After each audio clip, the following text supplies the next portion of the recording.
Good morning. It's about 6:15 and we are about to head off to North Dakota this morning, and we're going to try to do it efficiently and on a budget, and I'll explain more about that on our way. We're charged up to 100%. Time to get my daughter up, get her in the car, try to keep her as comfortable as we can as she's still fully asleep. Joan, are you ready to go? Are you ready to go? All right, you still a little sleepy? All right, let's roll. It's now almost 7. But we're actually going to leave now. And we've got our Devil's Tower trip set up. Devil's Tower is going to be our furthest west point on this trip. So let's get moving before traffic gets worse.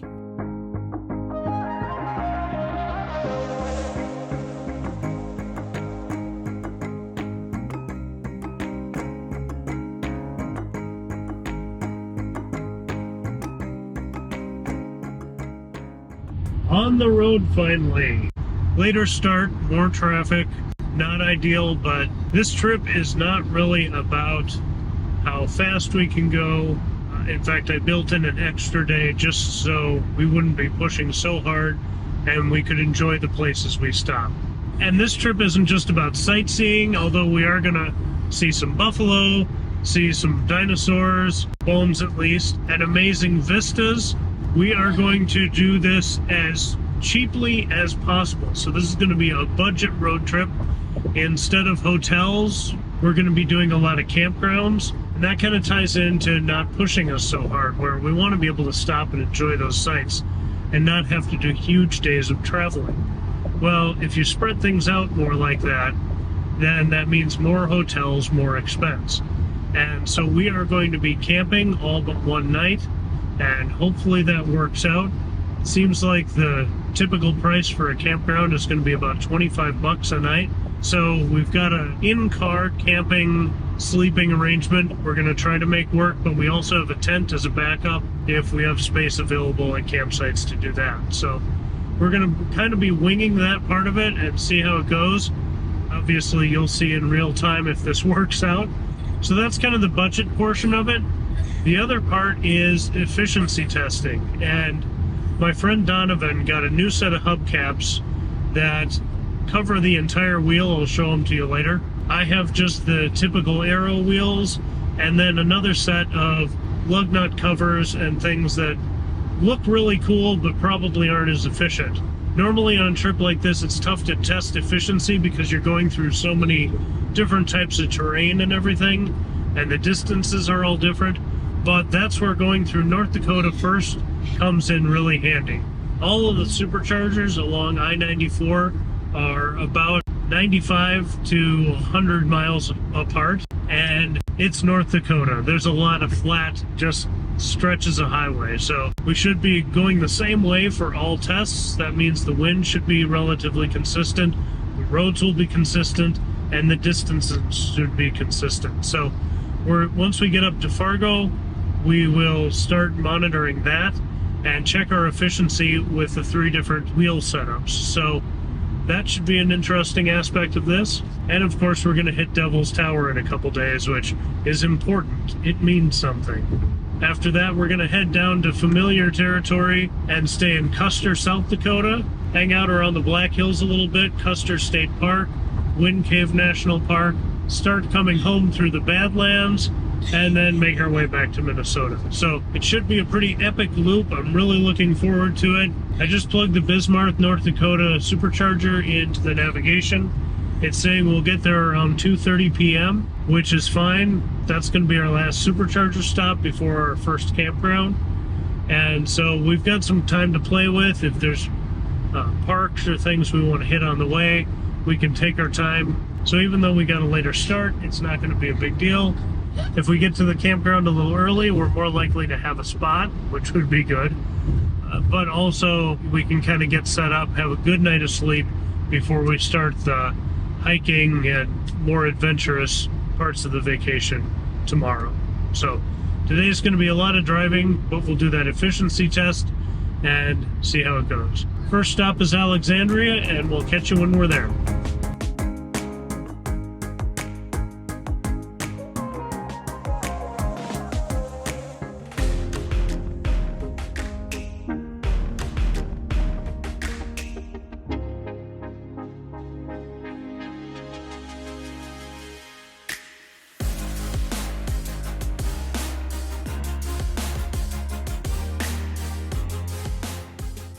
Okay, first leg down, 28%, 9:06 a.m. and 69 degrees.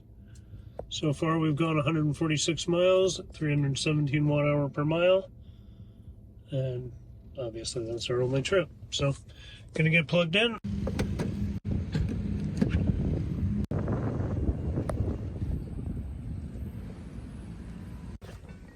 Okay, we way overcharged here.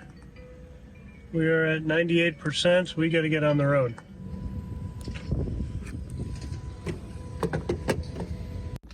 Ooh, that's a doozy. But we got a lot of juice. 9:49. Some visiting, bathroom, change of clothes for Joan out of her jammies.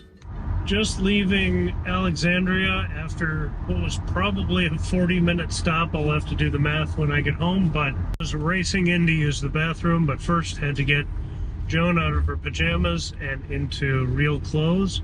Picked up some bread, some milk, and travel shampoo, and just as we were leaving, my friend Aaron stopped by and said, "Hey, you're here." So we talked for a while in the parking lot, which was good. We aren't in a big rush today. It just meant we significantly overcharged to 98%. And instead of a 20-minute stop, it turned into 40. But that's okay. It was fun to see Aaron and his family. And we get a chance to perk up and reset for the next stretch. It's saying we're going to get to Fargo in about an hour and a half. Get there just under 50%. So that's plenty. Not even sure we need to charge there, but it'll be a good pit stop. We can make a couple sandwiches, have lunch in the back while we charge, and then we can really start doing our efficiency testing. So looking forward to that. We'll see you in Fargo.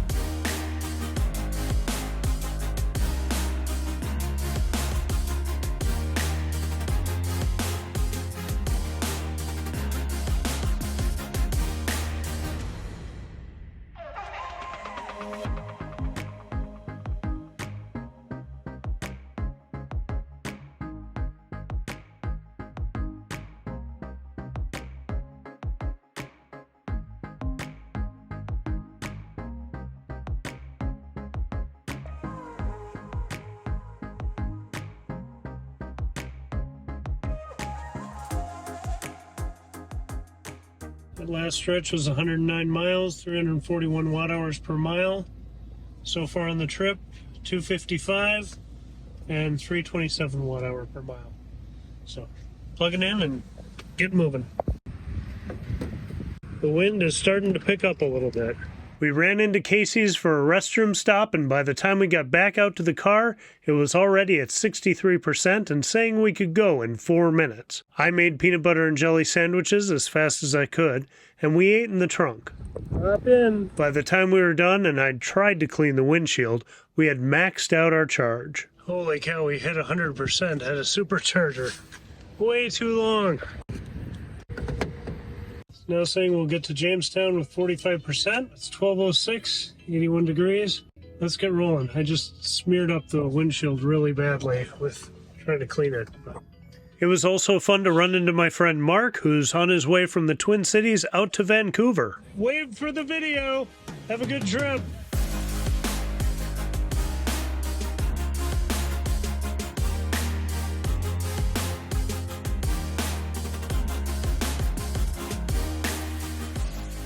Welcome to the plains of North Dakota. We just left Fargo a few minutes ago, got through a couple construction areas that slowed us down, but the speed limit here is 75 and we are set to 80. I've still got our stock Aero wheel covers on, and so for this stretch until Jamestown, we're going to be monitoring the efficiency. Obviously, we're going to have a couple little construction areas. I assume that's going to be every stretch here between chargers, but we'll keep an eye on that. On this leg, we're probably also going to pull over in Valley City or Tower City. I can't remember which one has the Highline Bridge, but there's a nice park down by the bridge where we'll get out and let Joan play for a little while. And so there'll be a little bit of extra in-town driving, but the bulk of this is going to be this straight west route. The wind did pick up, and so now I think there's a 7.5 mile an hour wind heading toward us from the west, and so that's not terrible, but it is affecting us. But again, that should be relatively consistent through all of these tests. So I'll keep you up to date as we go, and see you in our next stop.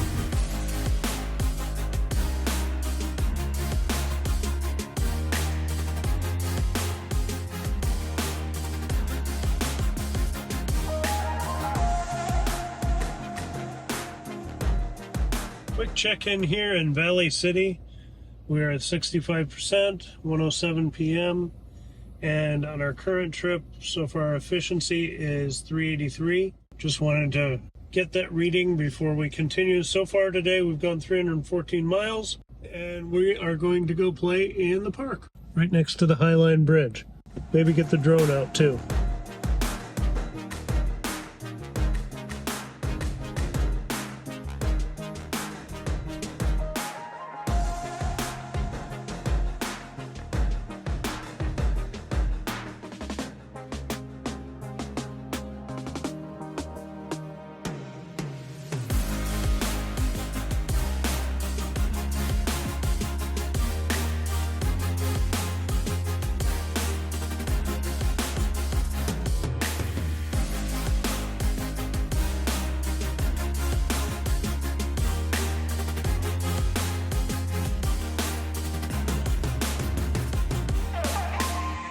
Just done with the park. It is 2:01. We're at 63%, up to 88 degrees in the shade here. But we're going to get back on the highway and head to Jamestown. Looks like it's 41 minutes away.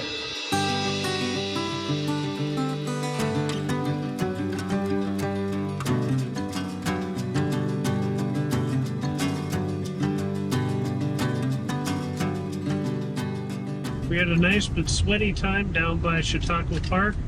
Joan got herself good and sandy and dirty and played a little. I got the drone up in the air, which was fun. Came back out of the valley to a 12-mile-an-hour wind. Not terrible, but it is just kind of hitting us on the front right corner and kind of making the car want to jerk around a little bit. Not bad, especially for North Dakota, but just wanted to give you a heads up that that's the current situation. Saying we got 24 minutes till we get to Jamestown Supercharger. So we'll see you then.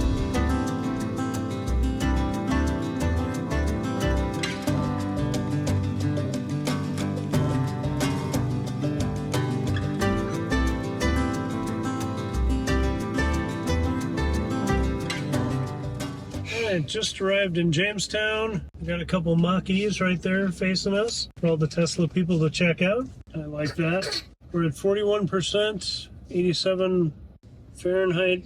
Since our last charge, that was 96 miles. The average of 385 watt-hours per mile. That is with our stock Aero wheels. And the trip so far, 351 and 343 watt-hour per mile. So not terribly efficient, but we're going fast. It's hot and getting windy. Let's plug in.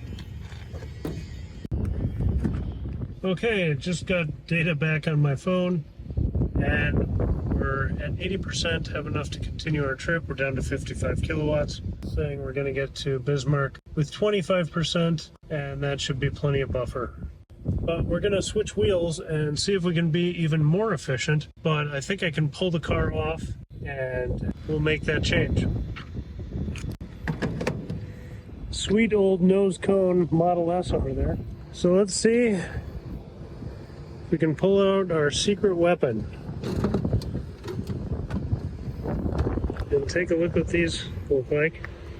They are just almost completely covering. You'll see them on the car, but we'll switch to those for this leg and see how it goes. All right, it took me a minute to figure these out, but eventually I did. We'll see how these perform, how the efficiency is. They're a little flimsy. One of the clips popped off. But we'll see. Okay, finally leaving at 3:21, and let's head to Bismarck. Should get there with 26%, but we'll see how our efficiency is with these new wheel covers.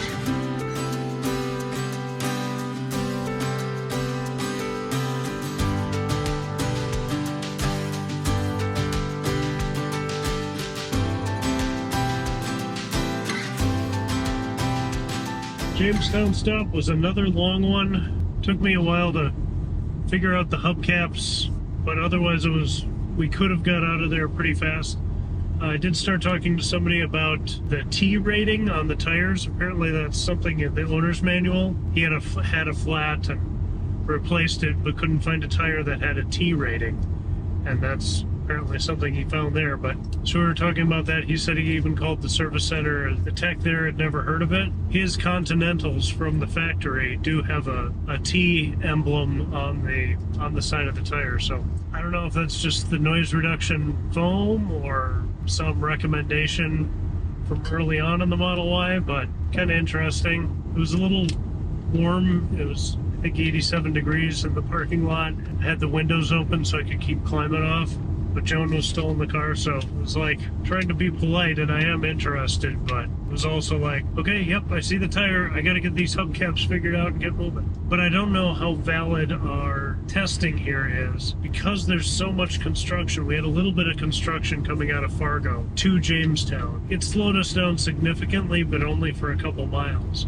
This is slowing us down to 65 most of the time. There's a couple sections that were 40, but basically I'm drafting behind someone and doing 65 just this stretch, where there were two other pretty long stretches before this, but this stretch said 12 miles. So we'll see how much 80-mile-an-hour travel we can do to mimic that. Maybe I can get a good reading based on the efficiency chart or something. I'll try to be as scientific as I can, but we might also just have to repeat this when we come back through South Dakota, and hope we don't run into construction there. We'll see. You can only do so much in the real world. The plan is to get to Bismarck, looks like about 5 o'clock, charge up a little bit, and then find something to eat in town, and then head out to our campsite. That's going to be kind of about halfway between Bismarck and Dickinson. We are going to pass Salem Sioux, though, and so I want to drive up and see her. So if you don't remember what that is from the other video, just hang on and we'll show you. Joan's reading, we're singing songs, just crawling along here right now.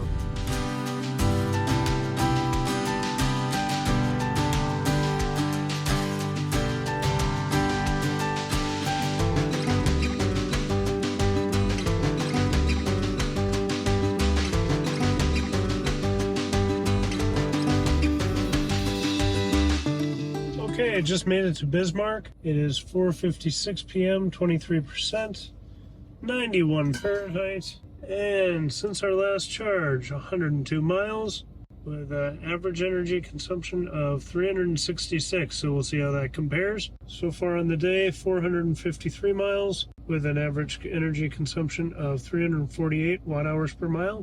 Let's get plugged in and find our camping spot. There's all sorts of bugs on that car. We just ran into the TJ Maxx to use the restroom, came back. We're already at 60%, still charging at 97 kilowatts. We're gonna take care of this young lady. How you doing? Are you ready to go find our campsite? No, not yet. You wanna keep riding? You old road dog. Okay, time to switch the wheel covers over, but just realized I didn't plan extra space to carry both sets without one of them being on, so I'm going to have to just create some space in the back and put the lug nut covers on, and that'll be our topping for the next section. So, gonna pop these off and make some space. More on this later, but these hubcaps were a real challenge to remove.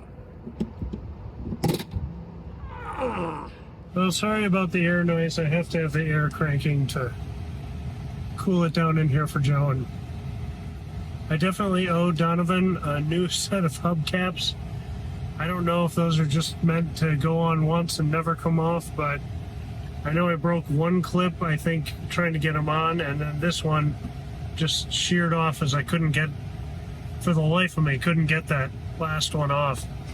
I tried using a multi-tool and all sorts of things to try to pry between it and the wheel, and it was rough. So if you buy them, just leave them on. Don't ever take them off. But they do cover your valve stem for filling your tires, so that could be an issue down the road. I did remember gloves, but it was still pretty unpleasant. But thanks, Donovan, for letting me try it. It's always good to try things. Tonight we are going to try to go to Glen Ullin Memorial Campground. It's about halfway between Bismarck and Dickinson here. So my thought was we'll sleep there, probably end up getting up early and head right to the Dinosaur Museum when they open. So that's the plan for tonight. The campsite is first come, first serve. So hopefully there's a space. Otherwise we do have backup options, but time to get Joan some dinner and get back on the road. It's 5:42. We got up to 95%, which is way too much. We're going to get to the campground with 64. We'll use camp mode overnight probably, but still we've got plenty to make it all the way to Dickinson if we need to, or past. I forgot to mention, this is what the wheels look like for the next step of efficiency testing. So just my center cap covers and the lug nut covers, but we'll see how they do.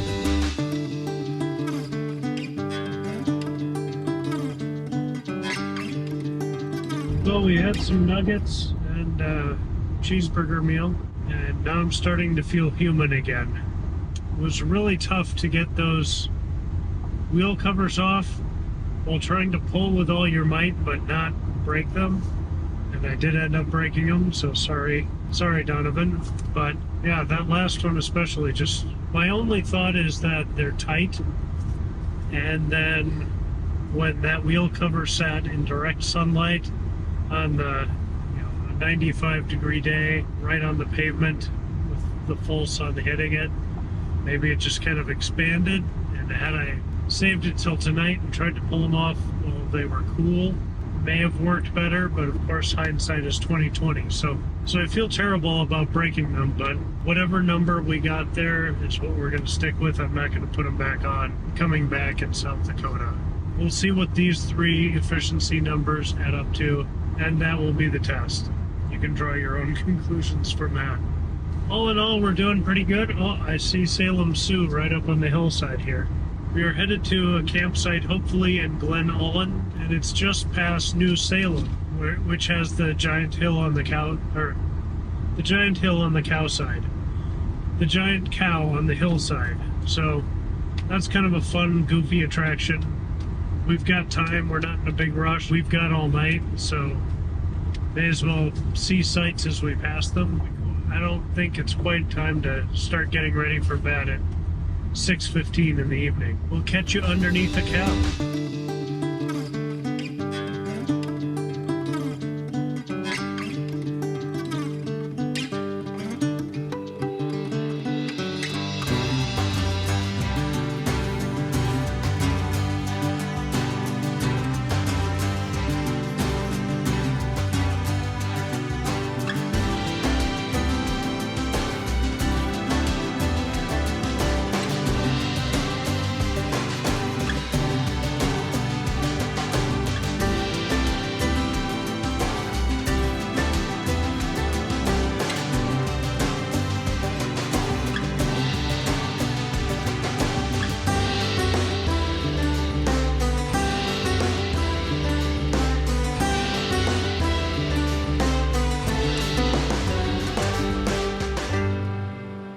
That was a fun pit stop with Salem Sioux. Joan actually walked up that steep slope all the way up to Sioux, and then I piggybacked her up to the top of the mountain and then all the way back down. But very impressed that she was able to climb that whole way. It's very steep. Then we played at the top for a little bit, got some drone footage, got sweaty and dirty, and ready to find a campsite and slow down for the evening. It's about 7:10. The sun is still high in the sky, but I think by the time we get there, get things situated either in the tent or in the car, get ready to calm down, it's going to be bedtime. So may as well take it easy tonight, try to get a good night's rest, because we're going to have a lot more adventures tomorrow. Should be at the campsite in 18 minutes, and we'll know a lot more about our night once we get there. So talk to you there.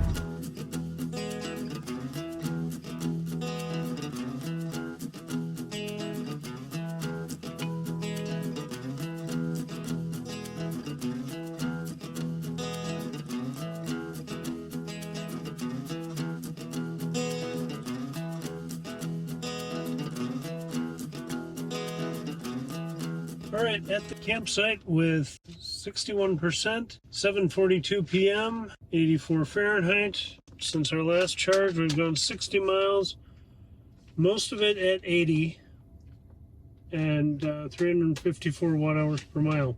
So far, the whole trip is 513 miles and 349 watt-hours per mile. So we're going to get the tent set up and check out the campsite. The site was a simple pull-through RV spot with a strip of flat grass by the road and sloping grass behind going toward a creek. I'll let Joan play while we talk efficiency. Obviously, those construction sections were a variable, but with the Tesla caps and Donovan's caps, we used the exact same kilowatt hours of 37, but Donovan's had to travel an extra 6 miles. Some of that efficiency could have come from slower construction zones and overall less elevation to climb, but I'm not sure how big of a factor that is over 100 miles. But it looks like those full cover caps do make a slight difference. And if you add it up, it could really help on a couple 100-mile stretch. The real surprise, and I'm skeptical of it, is that the simple lug nut covers and center caps seem to do even better. It was only a 60-mile stretch, but when I normalized it out with the other sections,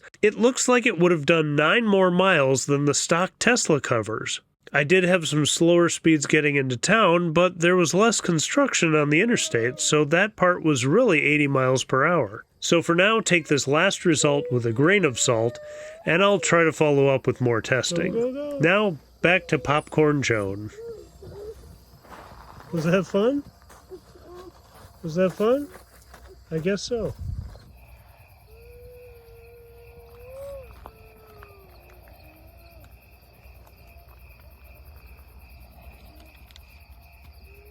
It's a NEMA 1450 plug. I turned the amperage down to, I think, 20 amps.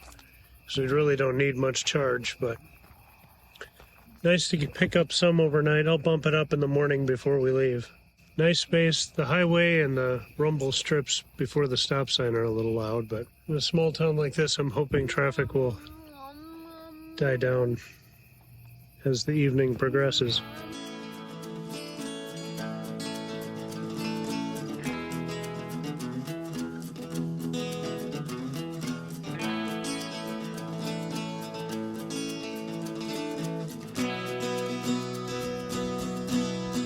Good morning. It is almost 7:15 here at the campsite, North Dakota, and I've got files transferring here. I'm about to make breakfast in the back of the car once I get Joan up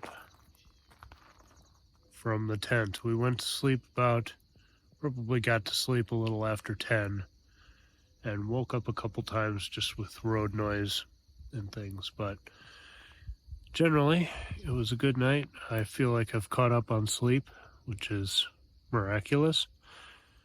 And we're going to try to be at the Dickinson Dinosaur Museum by 9 a.m. when they open.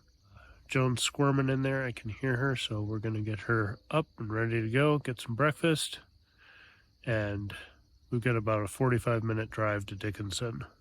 Charged up just to 80% overnight, just with real low amperage. I think I set it to 20, and so I got up to 80%, and then this morning I bumped it up to 95, and again, I'm just keeping it at that low voltage. There are destination chargers at the museum and a supercharger across the street if we need to use that. So, but we are going to need a very full charge to get to the northern part of Teddy Roosevelt National Park. So that's the day today, the Dinosaur Museum and the park, and let's hit it. Good morning. Good morning. Hello, and how are you? I'm sleepy, Dad. And now it's chilly. Are you ready to see dinosaurs and buffalo? Are you still sleepy from the tent? Yeah? Alright, let's get going. Good morning, it is 8:28 and we just left the Glen Ullin Memorial Campground. Nice stay there. Easy $25 for a power hookup, but no problem.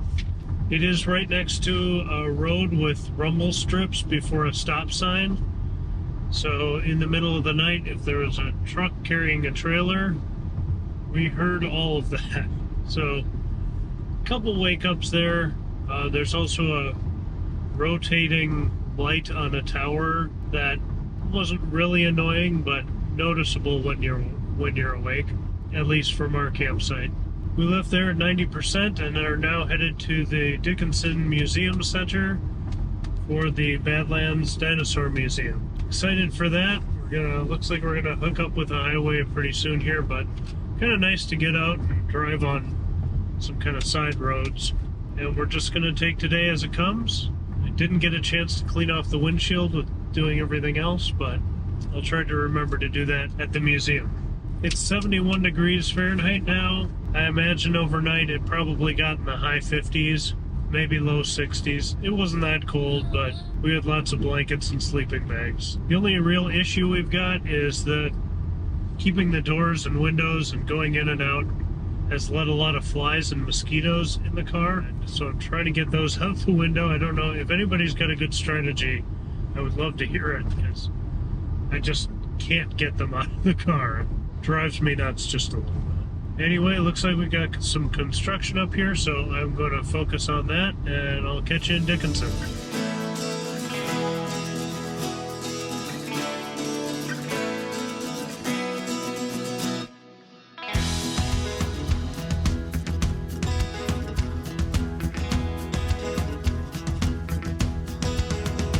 Finally back heading west, and that construction was a bridge being repaired, so we had about a 10-mile detour. But now that we turned around and we're going back west, we are going into a crazy crosswind that, even with autopilot on, which is usually rock solid, we're getting some weaving here. So I'm going to check the windy app. I've already hit a couple tumbleweeds, which, although hilarious, I don't really want to be doing. Yeah, so somewhere around a 24 mile an hour crosswind. Yeah, it's a little spicy, but we'll just keep that in mind as we drive today. Definitely going to need to leave Dickinson with 100% to go north against that and then come back, but we're not on a huge rush today, so we're going to play it safe and smart. Smart being a very relative term. I'm confident we'll be able to make it work. It's not like we've ever pulled into Dickinson with under 0%. And Joan's back there under her blanket, which is hilarious. But we'll check in Dickinson now, finally. It's a late detour here. I forgot we hadn't yet changed into mountain time, and the museum doesn't open until 9. So I figured while we're nearby, we'll go down part of the Enchanted Highway, which is, I'm not sure if we're on it yet or not. Gotta figure that part out. But it's a bunch of metal sculptures that are along the highway between where we were and Dickinson. So I'm just gonna go back to where the signs were, double check we're going on the right way. But we'll play around here. We've got about half hour to burn, so may as well see some cool sights.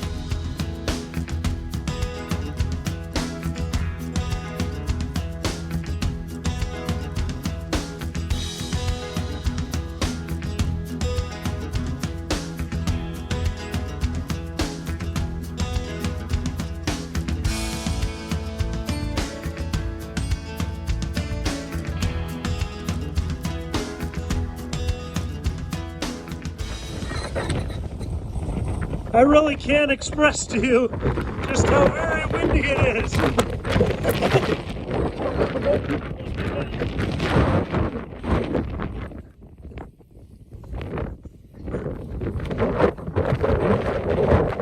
Yeah, it is literally knock yourself over windy. It's crazy. But we're here. I'm gonna try to clean the windshield.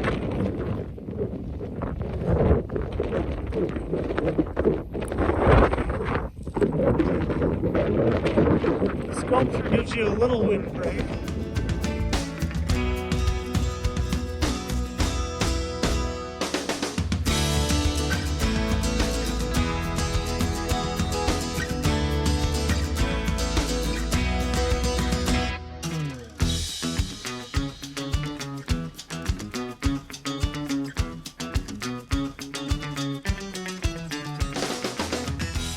Okay, just got to Dickinson with the time change. It's now 8:43 in the morning, 73 Fahrenheit. We're at 51% because that wind was rough. Since our last charge, which was this morning, we've averaged 387 watt-hours per mile. Lower than I expected, but we also haven't gone that far, and we were on side roads for a while. So far, 576 on the trip, 353 watt-hours per mile average. So, and we just crossed a lifetime of 68,000. So, cranking that up too. Since we're past the warranty, we may as well keep it up. I'm going to plug in here, and the museum opens in 15 minutes. Thank you to the museum and Destiny and her husband for having these destination chargers.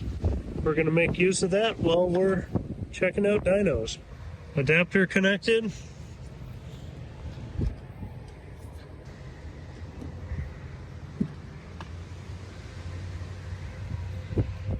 And charging. I don't think we're going to be here 3 hours, but we may as well get whatever we can get.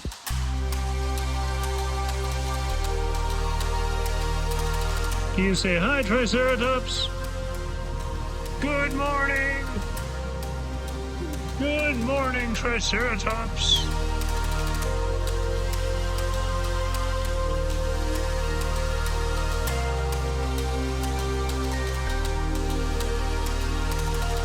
Not sure if you could read the sign, but the big boulder holds a complete Tyrannosaur skeleton and was the heaviest fossil ever to be airlifted.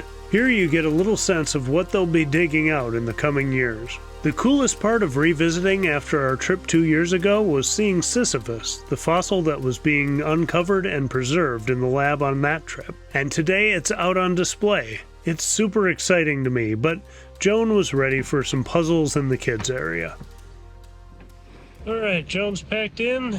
We got up to, I think, around 70% here. We're going to run over the supercharger to top off, but thank you to the Dickinson Museum Center for giving us some free electrons.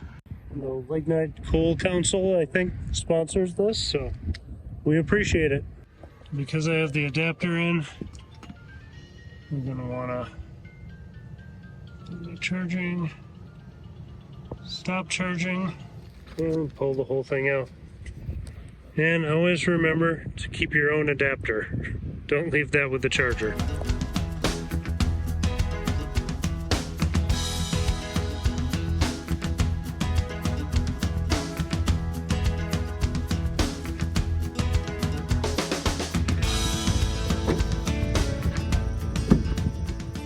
And about 6 seconds, and we're charging. So here at the Dickinson Supercharger, we have to be here a while to make sure we have enough to counter this wind. Oh hi, it's still windy here. Alright, we're up to 98%. It's saying we can get to the North Section Visitor Center with 56%. We'll have the wind at our back coming back, but I'm guessing we're going to be under that. I am going to take it slow up there just to be sure. I do want to do some driving around up there too, but it's saying we can make it, and we could get back here with 23%, so we'll see. Nothing like an adventure. It was just a couple miles to get over here, just a mile from the museum. 577 so far on the trip, with 354 watt-hours per mile. So ready to take off here and head off. All right, 99%. Let's hit the road.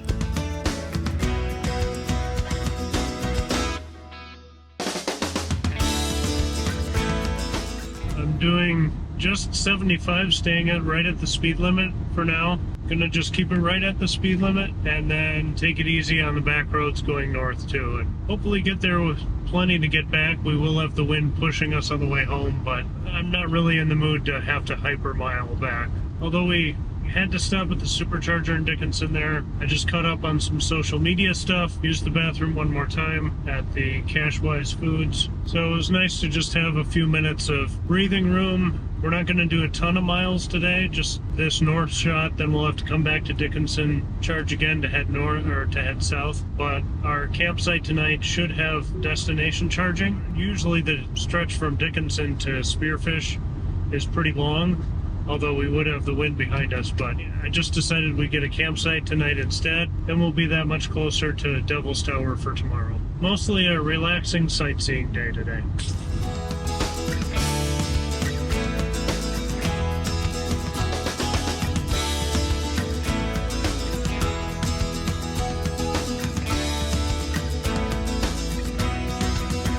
Just entered the north section of Teddy Roosevelt National Park. It's almost noon, so we're going to have some lunch up here. We're going to check out the visitor center quick.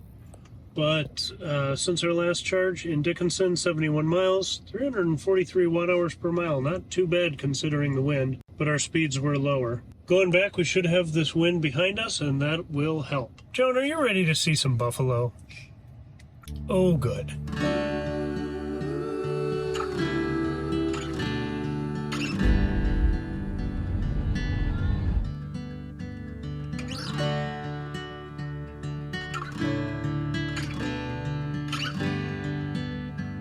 Oh, there's a buffalo up on the hillside.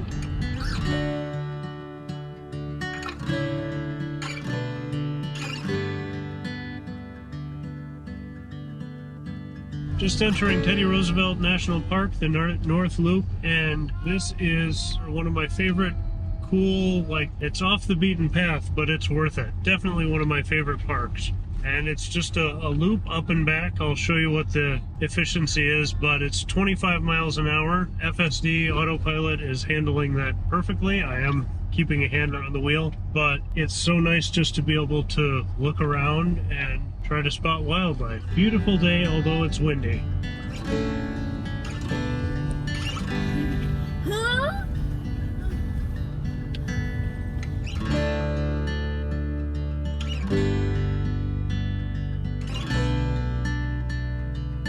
You eating your apple? Yum, yum, yum.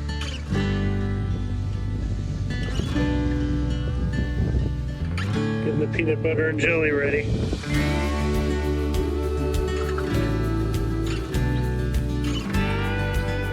More peanut butter and jelly? Okay. We had a really nice picnic lunch in the juniper picnic area. By the end of it, the bees had found us. Turns out they really like jelly. Who knew? And apples. It looks like there's a trail to go out to the river, and that might be cool. We'll save that for the way back if we have time and energy. But I think the buffalo and other wildlife are closer to the end of the loop, so we're going to head that way first.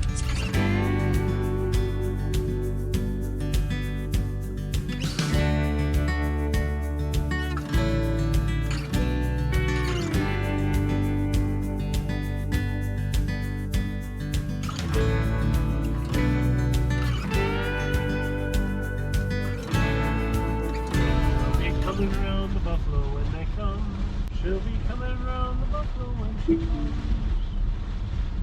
She'll be coming around the buffalo. She'll be coming around the buffalo. You see the buffalo out there?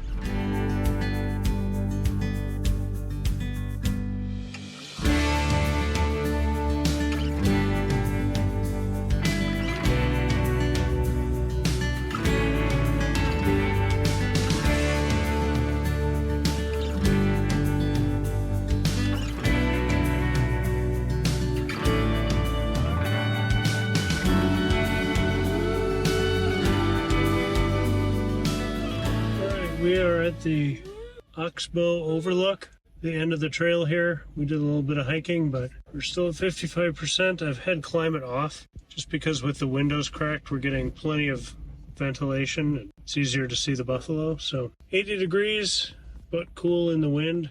And since the last charge in Dickinson, 86 miles, 329 watt-hours per mile. I imagine that's going down since we've been driving 28 in the park here. So time to head back.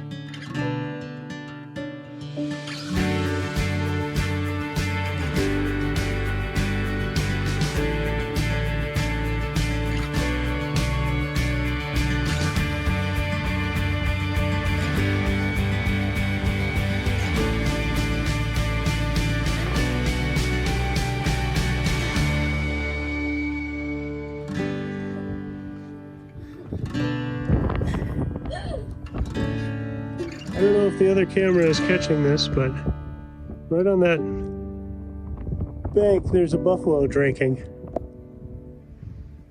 on the sand there.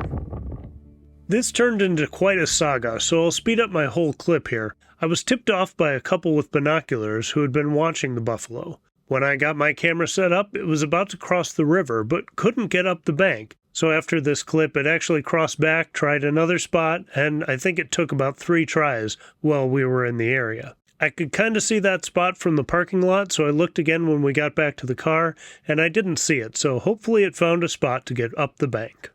I wish we could stay for another sunset, but we have to get on the move today. But it is an amazing view.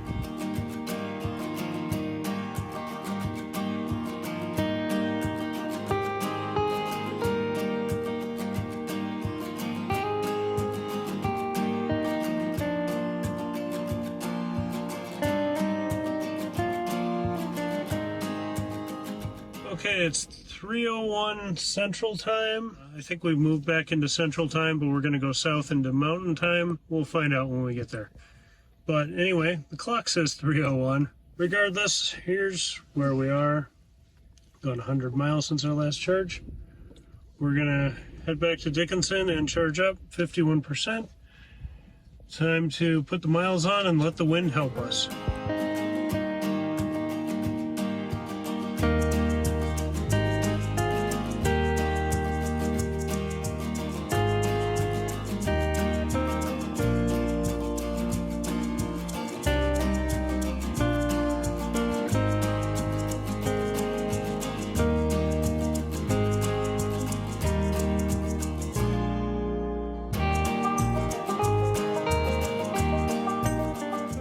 Okay, back down to Dickinson at 18%, 4:11 p.m.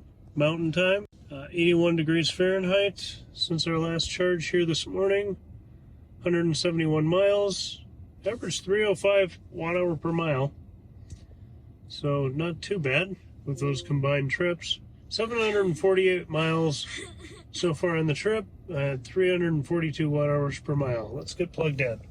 Back here at 1B. We did precondition, so we ramped up fast, saying 50 minutes remaining. We are going to want to get a deep charge here. I'm going to check the map, but first we're going to go in and Joan needs a little break. Okay, we just walked over to the Dairy Queen right after I plugged in. It took a while to get the food, but just got back and we're already at 100%. That was a $20 stop, ended right around 5 o'clock. We need to do a diaper change. I need to do one more bathroom stop, and then we are off to our campsite. Okay, after a little climate control, we're down to 99%, but it's saying we should get to the park. We're going to fight the wind as we head west a little bit, but hopefully it'll help us going south. Let's hit the road.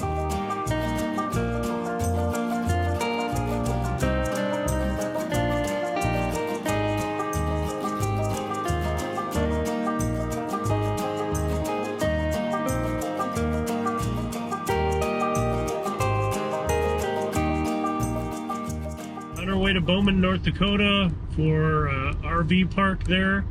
That'll be our stop for the night. See what the situation is. I thought I read somewhere online that it was $40 and I have $30 cash, so I'm hoping in town there's an ATM at a gas station or something, and we also need to get ice to keep the milk cold, so we're gonna have that one little pit stop at least. Somewhere in the middle here is supposed to be White Butte or something like that. I can't remember what the real name of it is, but if there's a turnoff and there's something we can do, we'll go up and see that too. But it's 6:05 now.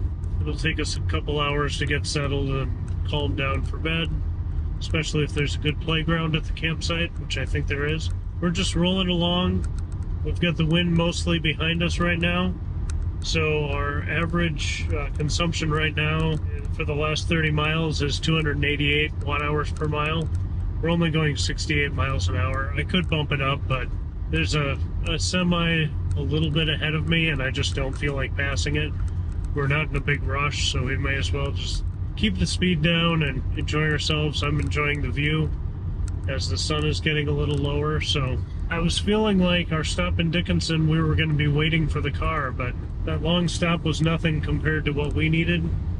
And now it's saying we're going to get to the campsite with 61% still. So that's plenty. We'll do slow charge overnight and get loaded up so we can be in a good spot for tomorrow morning when we go and see Devil's Tower. I'll let you know if we stop at that other Butte.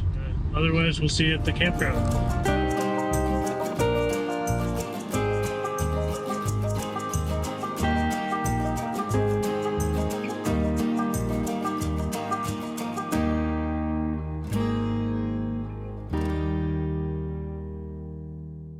All right, every mosquito in North Dakota is at this campsite, but other than that, it looks nice.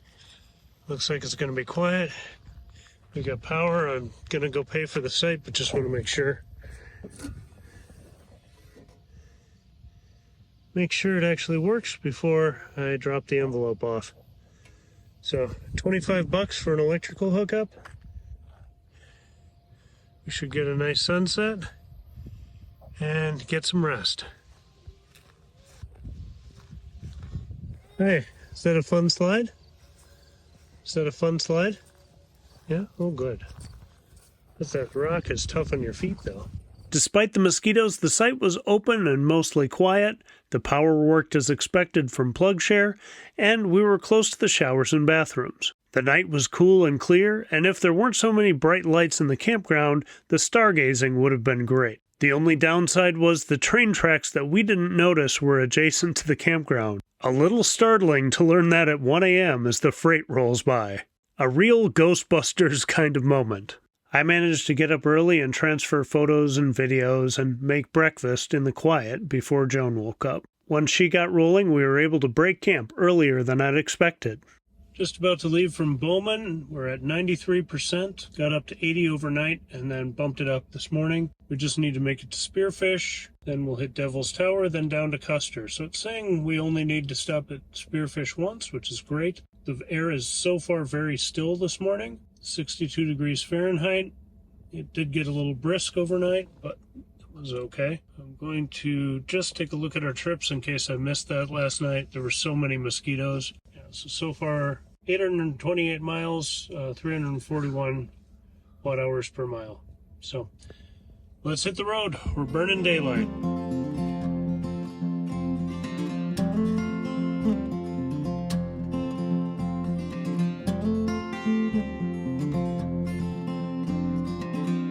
All right, just leaving the campground, headed through Bowman.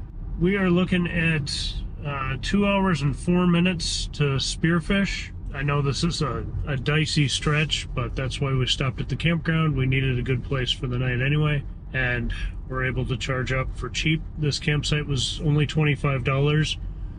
I thought it was going to be $40.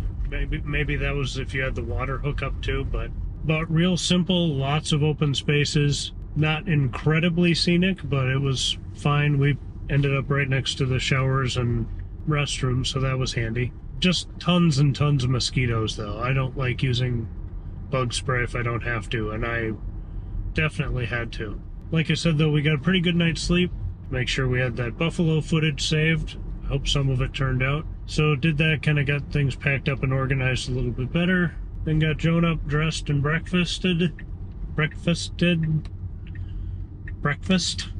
Joan had breakfast. It's almost 8:30, so took about 3 hours to get organized and pack back up, but that's okay. This is not a speed run. This is a family fun and let Joan sleep kind of run. Looking forward to Devil's Tower when we get there. Never been to the Spearfish supercharger, so that'll be new too. Until then, we're just crossing the plains.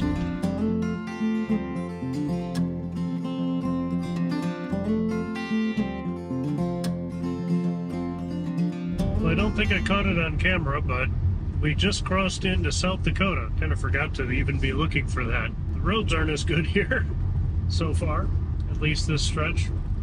But we're coming out on some nice buttes. Still trucking away. We got an hour and about 45 minutes to Spearfish. No real news, just wanted to tell you what state we're in.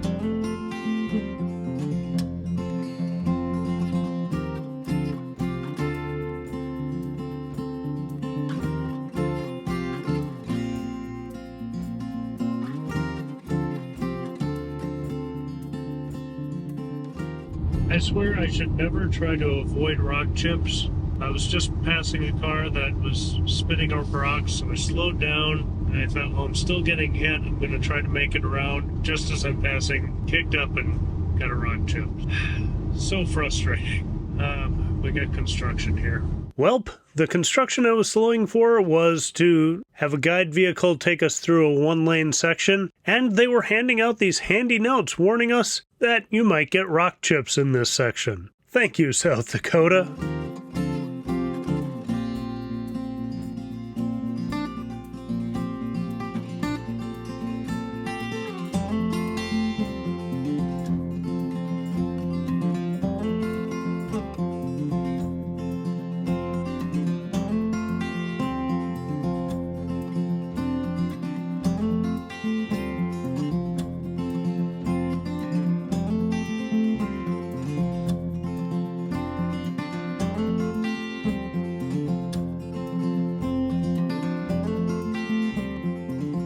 Just pulled into Spearfish at 30%, 10:36 a.m., 77 degrees, and it's saying we're going to need to charge at Spearfish, which we will. But we might have to come back here after Devil's Tower. We'll have to see. Since this morning, 130 miles, 310 watt-hours per mile.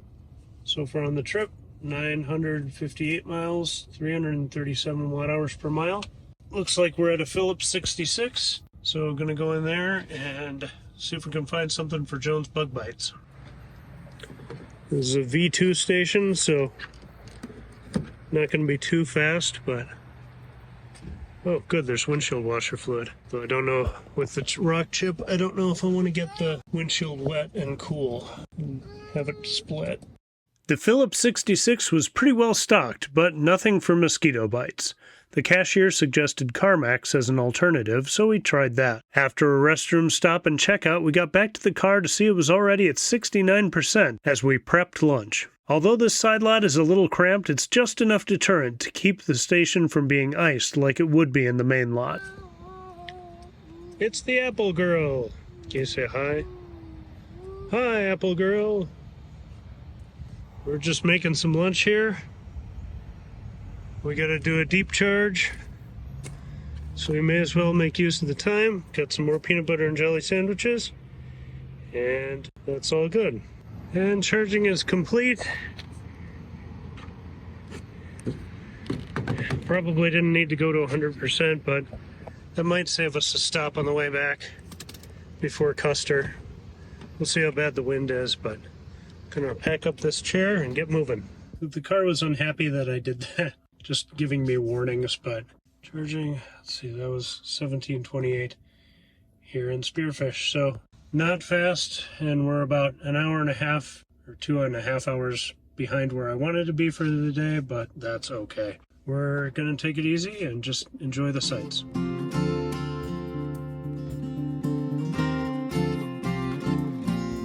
Just leaving Spearfish, that was a good V2 stop. We made it all the way up to 100% again. I was gonna come on here and say, normally we wouldn't be charging to 100%, but I think this is our third time on this trip where that's happened.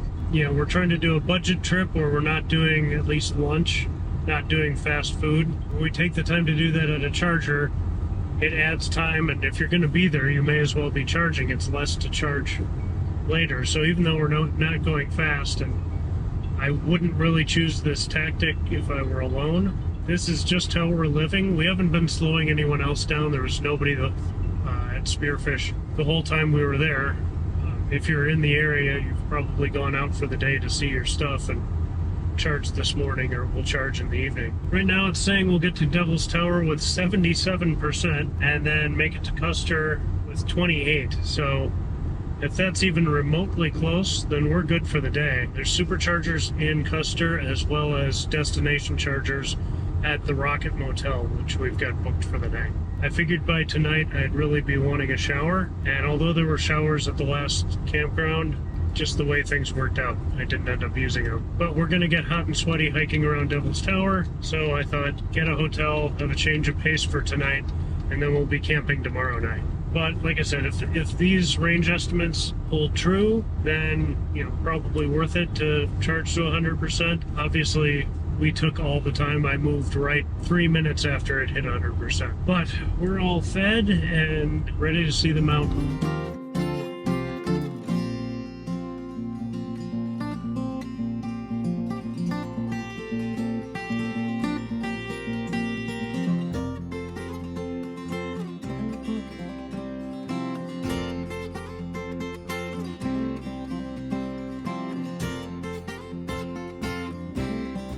We are almost to Devil's Tower, and this is one of my favorite park entrances because you see Devil's Tower, then it vanishes for a while, then you see it from a different angle, and you're much closer, and you go through some valleys, lots of twisty, turny roads here.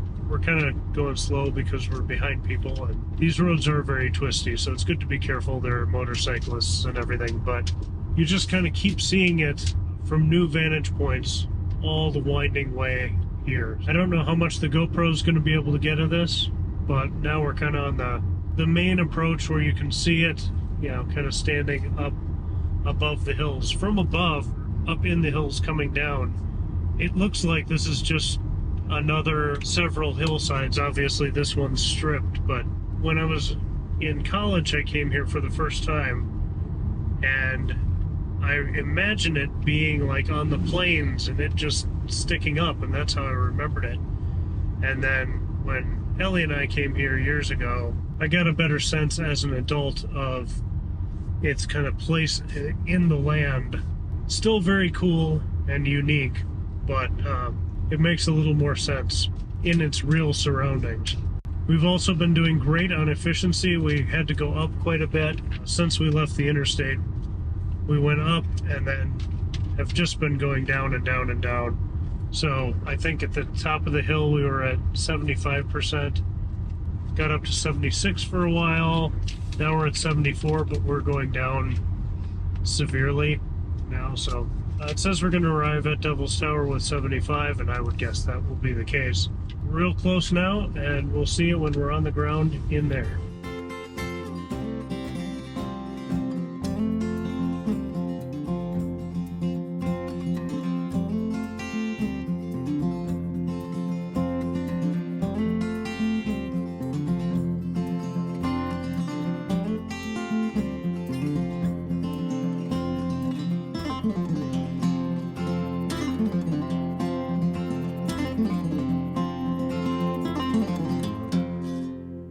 We are waiting in line below the Devil's Tower Visitor Center. There is a stoplight. There's limited parking up there. So we are waiting for, as cars leave the parking lot up there, they let a certain number through.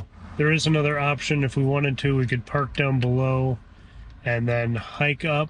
And they said it's a moderate hike of about 1.5 miles.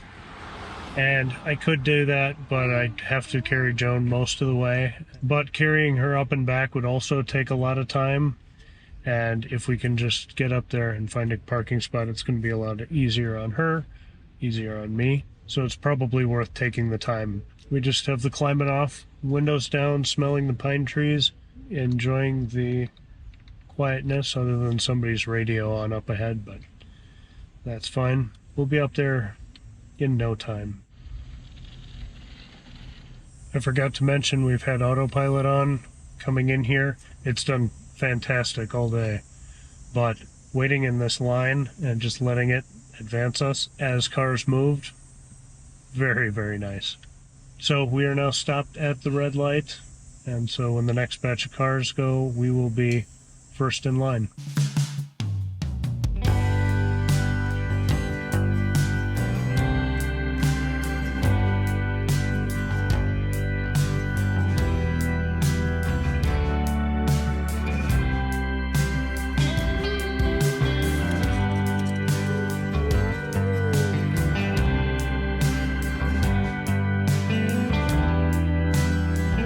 Hey Joan, do you like those pretty flowers?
right, the air is kicking back on. It is 2:32. We walked all around the monument, all around the tower. Fun time, 72%. And it looks like we got 2 hours and 3 minutes to Custer, and we should get there with 25%. I'm very sweaty, as you can tell. Joan's a little bit sweaty. Joan, did you like the mountain? Yeah, was that fun? Oh, good.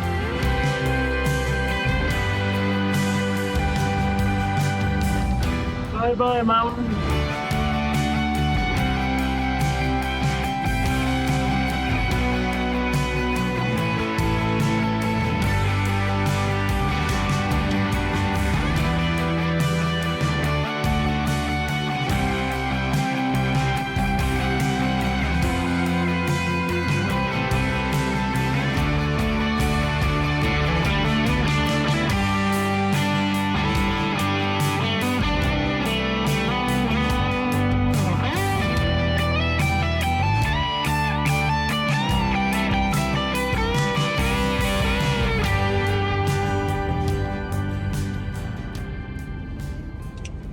Let's have a look around.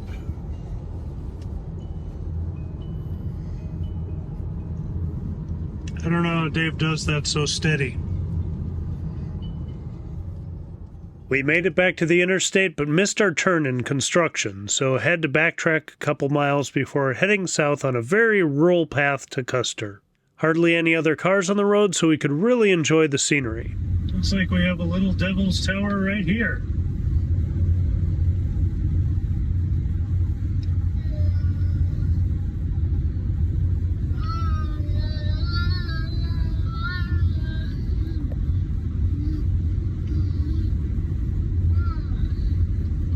Driving to Kentucky?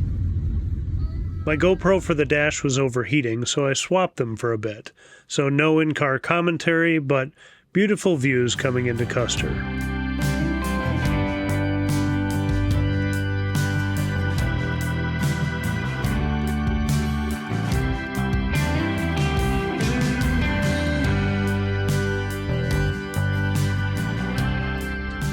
Holy cow! We're right on the edge of the mountain. Whoa.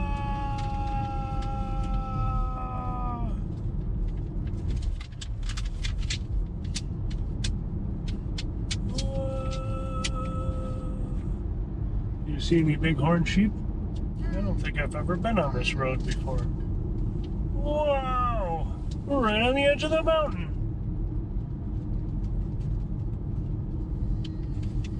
Oh, there's a sheep. Did you see it? Did you see that sheep standing there?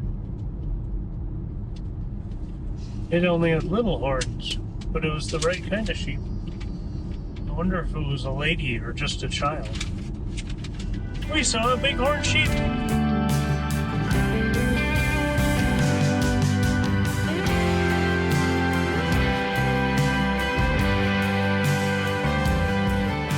Now, about that windshield crack.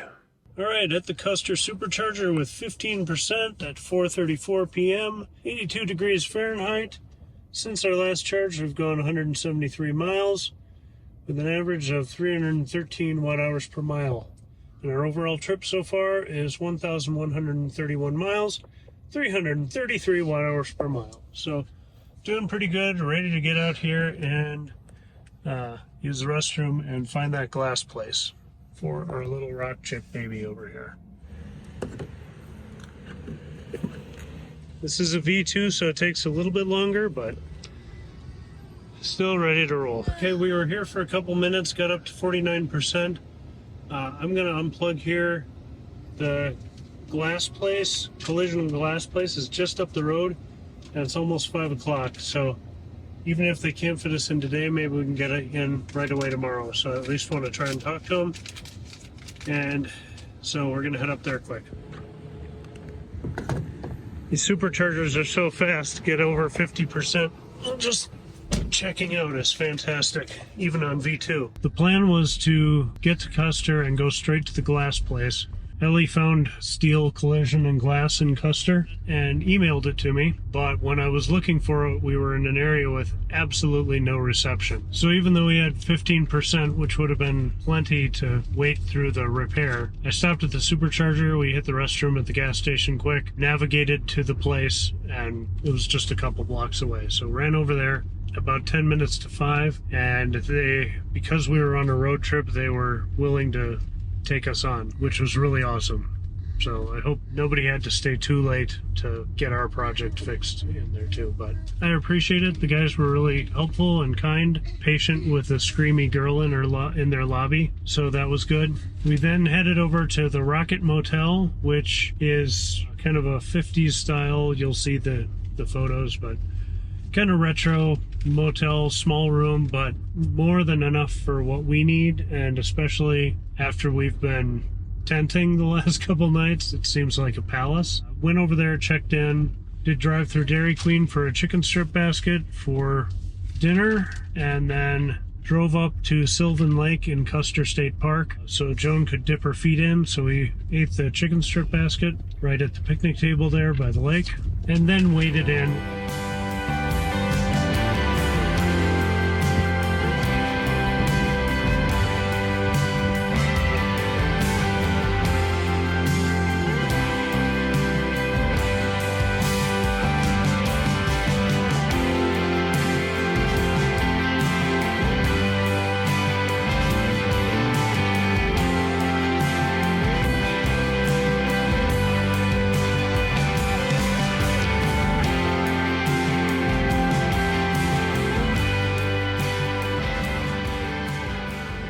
Come back tomorrow with swimsuits, but nice and brisk, and there are lots of people playing and enjoying themselves. I've only been here when it's been super cold, so you wouldn't think about getting wet, but this was just perfect. Hoping for a nice warm day tomorrow and we can dip in.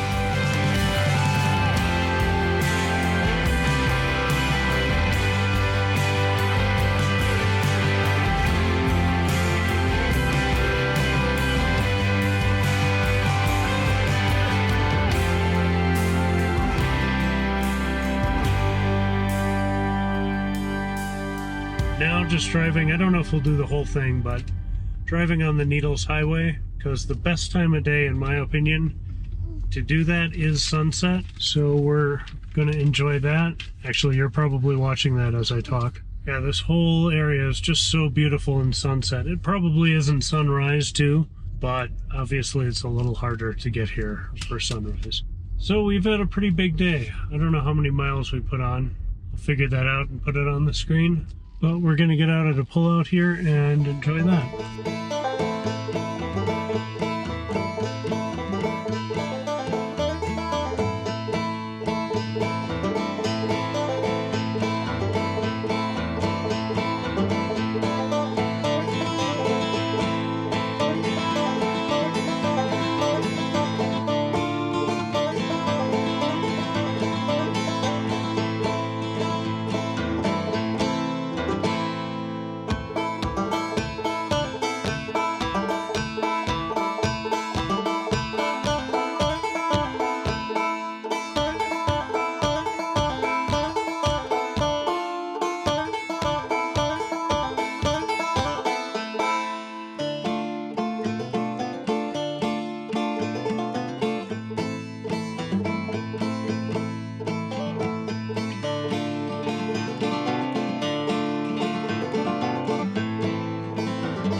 Alright, so we're heading back a little bit early. I was going to keep going down the Needles Highway, but we got to the first pullout after the Eye of the Needle tunnel. We were just kind of looking around, and then the couple next to us saw a mountain goat and a baby not very far away. So it was kind of drop everything, grab the cameras, and get as much as we could. It's a little dark for filming, So I don't know how any of this is going to turn out, but I'm excited for it. It was very, very cool. They were a little far away for Joan to be interested, so I'll have to show her on the computer so she can see them better. But that ate up quite a bit of time, and we both need to get a good night's sleep tonight and get showers done. So I decided what we'll do is in the morning probably head down to Wind Cave National Park, do kind of that loop and see some buffalo in the morning. Let the air have a chance to warm up a little bit. Then we'll come back up here to Sylvan Lake, do some swimming, and then drive the rest of the Needles Highway. The light won't be as good, but it's still fun. We'll drive that and then head over to Badlands. That's going to be the next big ticket thing for tomorrow. So I don't know. We'll play that by ear, depending on... Oh, wow. There's a deer. A big buck deer. It was a young buck, but it had a decent little rack on it. So down the windy road back to Custer for today. Back at the Rocket Motel. Rest up. Get ready for another big day tomorrow.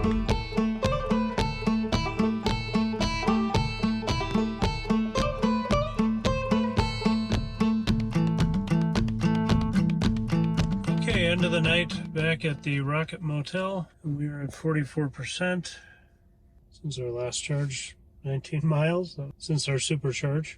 But so far on our Devil's Tower trip, 1,150 miles, 331 watt-hours per mile.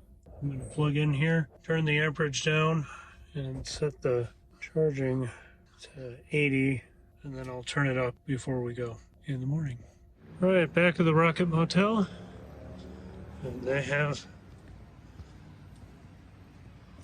Tesla charging connector, wall connector. That's fantastic, but we're gonna turn the power down for the night and slow charge. Good morning from Custer. It is almost 6:30. We are charged up to 85%. I set the amperage really low, I think 20 amps, and let it charge overnight till it stopped at 80, and then now just bumped it up a few minutes ago. And we'll get as much as we can as I pack Joan up and get ready to head out. We're going to have breakfast here in town, but it's a beautiful morning. I feel fantastic after having a shower and shave. Hopefully don't look quite so ragged, but we're ready to get on the road for the day and get some breakfast first. Right, about to unplug here. We're up to 90%, so that's perfect. Not too high, but a good charge to get us through what we need to do. We stopped into our place, one of my favorite diners, and had a real good hearty breakfast. Joan, did you have a yummy oatmeal breakfast? Are you ready to go see buffalo? All right, let's hit it. All right, leaving the Rocket Motel at 90%, 8:06 a.m., a beautiful 66 degrees, but you can tell it's warming up pretty fast. And we're gonna hit the road down to Wind Cave National Park.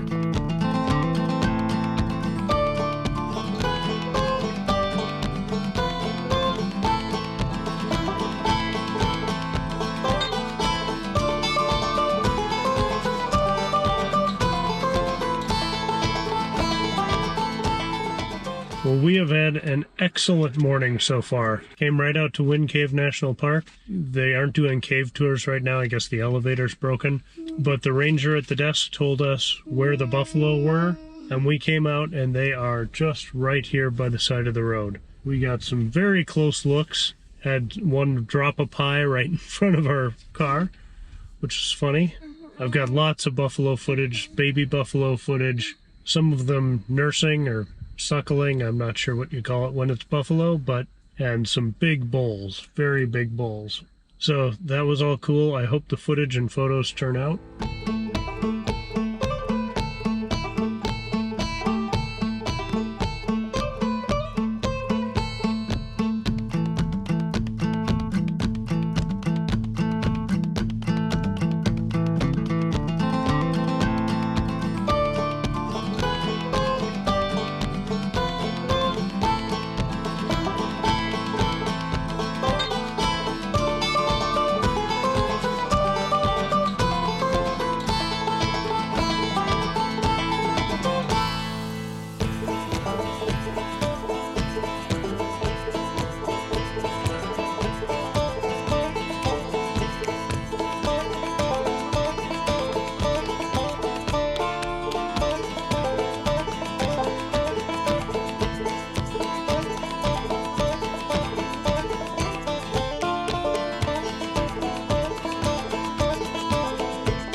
think we're going to go up a little bit further and then turn around and start making our way up to Custer State Park. And there's a lot of winding roads, should be more buffalo along the way possibly. A fun drive, and then we'll get up to the lake. It's getting warm out, it's already 85, so even up on the hill it should be nice to take Joan swimming, and we can kind of progress through our day much earlier than I thought. I thought it would take a lot longer to find the buffalo herds. Once again, Wind Cave National Park doesn't disappoint when you're looking for buffalo. Couldn't be happier about how that all turned out, as long as the footage turns out. Just beautiful to sit out here in the breezy prairie and enjoy these magnificent creatures in their natural habitat.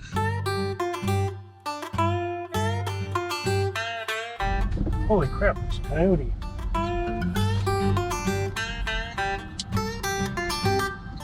He's probably hunting for prairie dogs.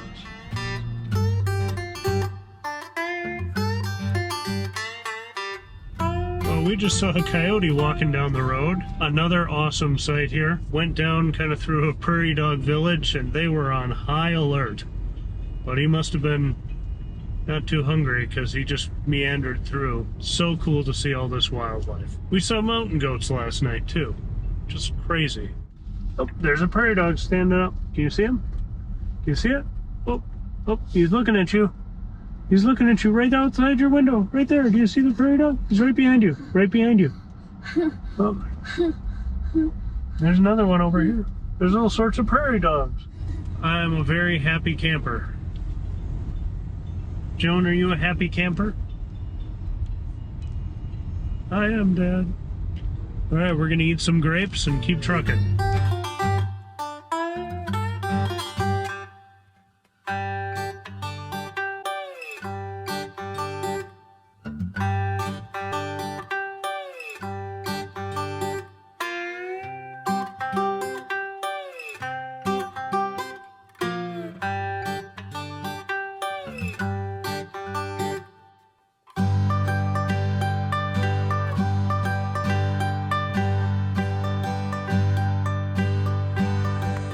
All the trees blowing in the wind.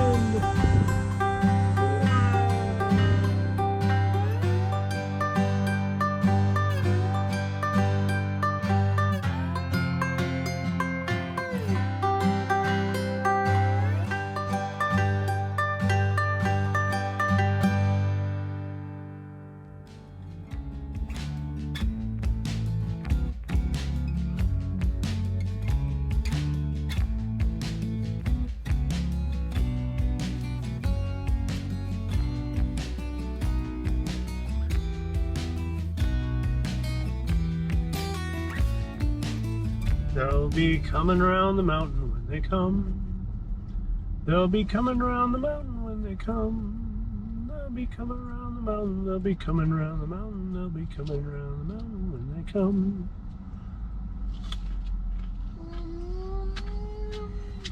We'll be driving 6 white buffalo when they come. We'll be driving 6 white buffalo when they come.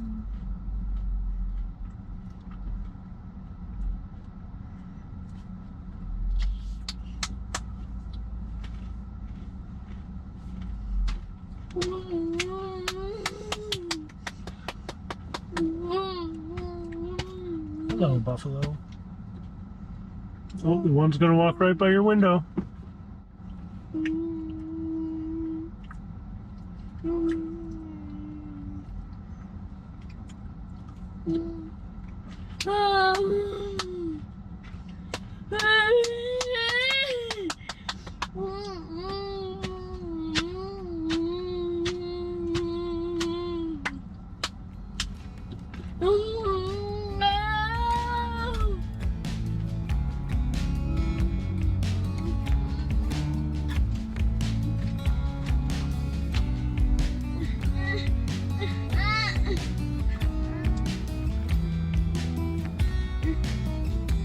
Oh, look out your window. There's a baby buffalo right there.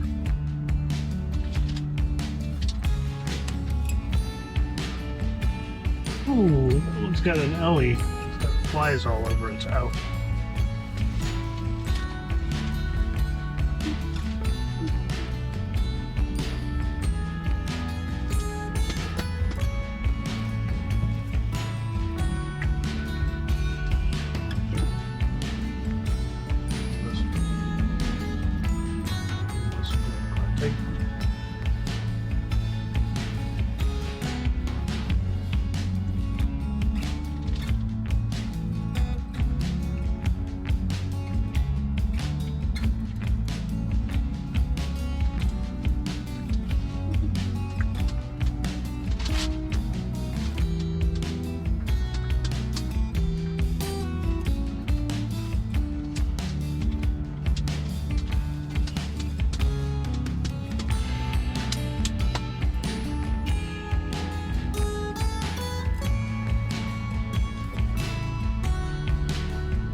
Be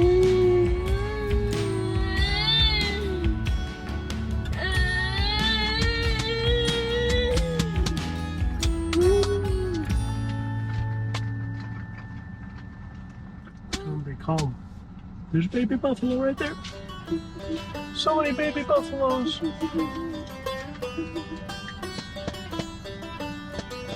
Oh, hit the car, dude.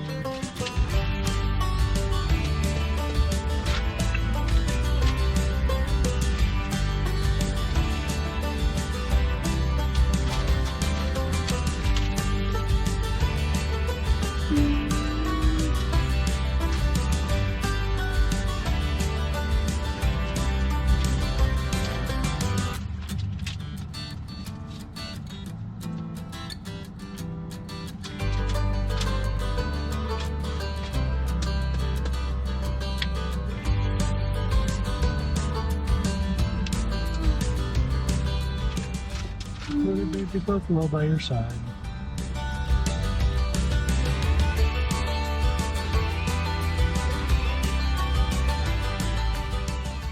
Okay, about to do an opportunity charge here in Custer. We don't really need a charge. We're at 71%. I'm sure I could get to Rapid City or maybe further with that charge, but we need to stop and get swimsuits on and get ice for the cooler. And so if we're going to stop, we may as well charge. Then we'll just have more to continue through our trip for the day. But excellent morning of sightseeing, animal seeing, animal spotting.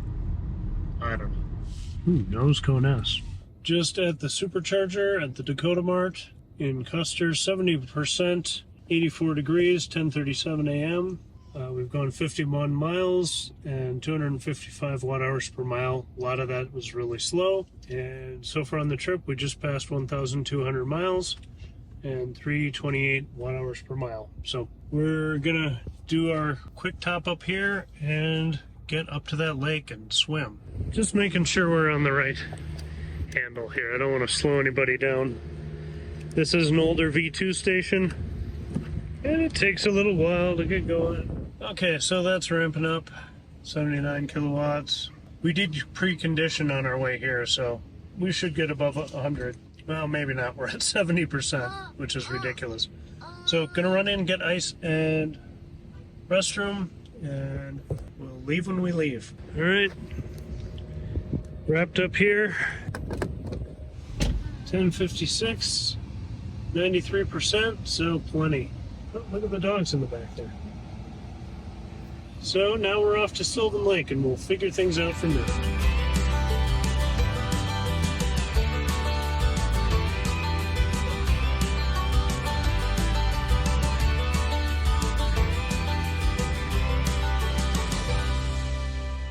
So long Custer, hopefully we'll burn off a couple percent going up here so we're not sitting at 90 or above 90 while we're swimming. Easy top off, we gained, I guess we were at 70% when we stopped there, so in just a few minutes we got, even at the top of the battery, 23%, and literally just took the time to use the restroom, change her into her suit, and grab some ice. So I guess normal people wouldn't necessarily be stopping and putting on swimsuits, but this just, the charging just doesn't slow us down at all. Cool to see another Model Y and folks in a nose cone Model S charging there too. Nobody got out and said hi, so the early days of Tesla time, which I just caught the tail end of that, where people will get out and visit and talk about their trips and their cars, that time is gone, but many more people buying them, and supercharging is more like getting gas. You don't stand at a gas pump and talk to people about their cars or how fast their pump is pumping. I mean, maybe you do. Perfect weather today, hot but a little breezy. The lake is going to be cold, but that's the fun of it. We'll see you up there.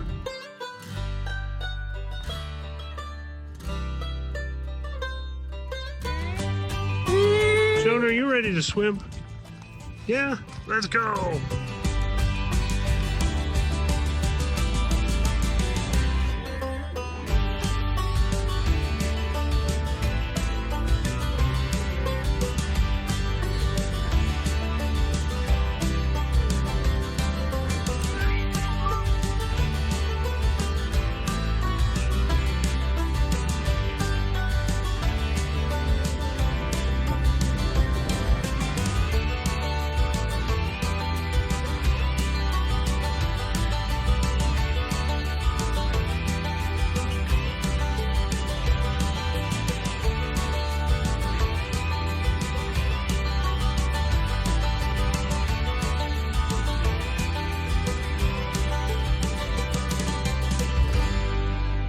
It is 12:30, 87% after some cooling down in the cabin here, 92 Fahrenheit, and we're gonna hit the Needles Highway.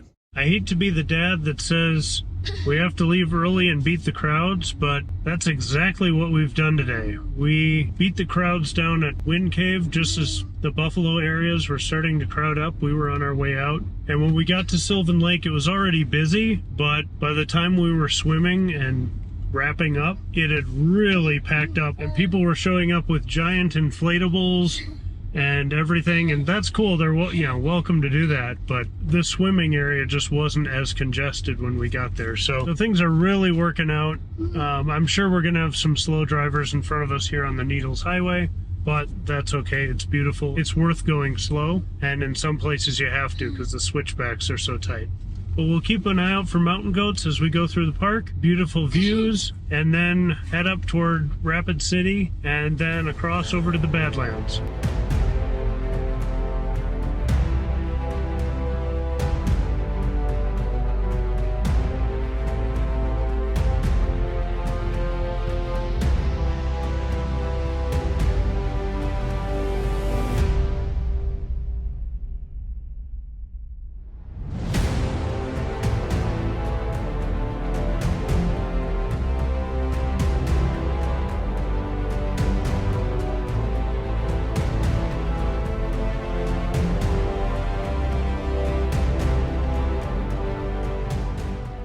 Okay, just had a nice peanut butter and jelly sandwich lunch. Well, we were at the Needles Scenic View pull-off. It's a little congested, the parking's pretty tight. Wasn't bad when we got there, but then a bunch of people came all at once, and then it did thin out again. But really nice spot to relax with a beautiful view and have lunch. I was going to try to make it to Rapid City, but I realized it was about 1 p.m. Our stomachs are still on Central Time. I better not push it. We should stop and get lunch. And this would be a better spot to get lunch than the parking lot of the mall in Rapid City. I mean, we could have gone into the food court, but trying to stay on a budget here. So we're back on the road. Gonna head out of the park and start putting highway miles on. It's 126 and we're still at 85% and 87 degrees.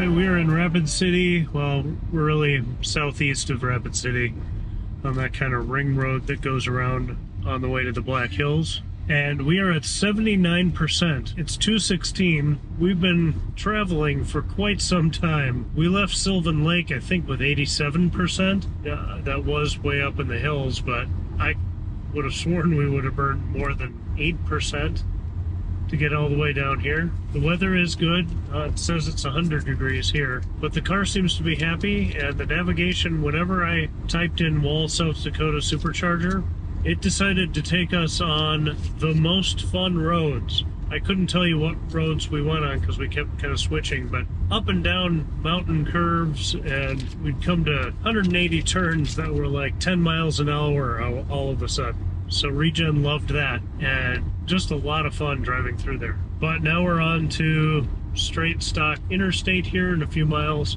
but we'll be able to move faster, get more miles under our belt. Well, it's saying we'll get to Wall with 54%, which is a lot. Driving through the Black Hills doesn't use a lot of energy. Driving through the Badlands doesn't really either, but I think it is a stretch to the next supercharger once we come out of the Badlands from this way. We are gonna get to Wall for another 50 minutes, and we're gonna need to use the restroom and things and just kind of reset before we hit another adventure. But so we're about to hit Interstate 90, and then we're just head down putting miles on until we get to Wall.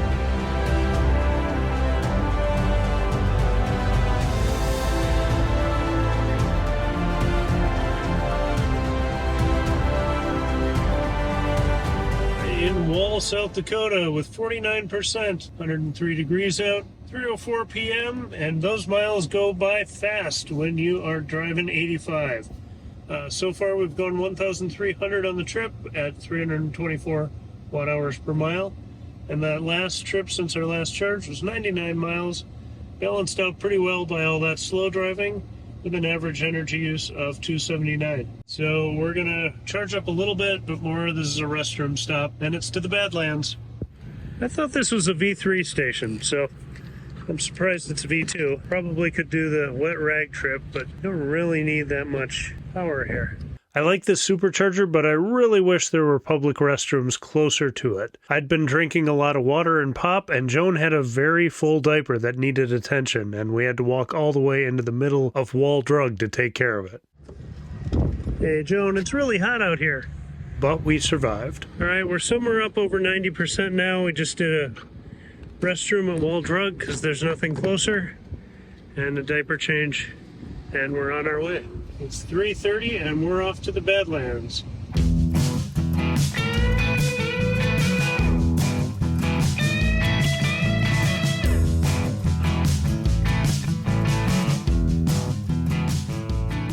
Heading south from Wall, we took a right west along the cliffs toward Roberts Prairie Dog Town. The last couple times we've been there, this was the buffalo hotspot. There were some, but they were far from the road. The prairie dogs were home, but a little skittish as another child was chasing them down their holes. I know they face more serious predators, but parents, please discourage this. Would you like to live in a hole like a prairie dog? Yeah? I don't think you would. And as Joan plays in the dirt, of course it's now as I'm editing that I look up the website and find this warning. Well, it was nice knowing you.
Look above you. There's all these little birds' nests that are made of mud.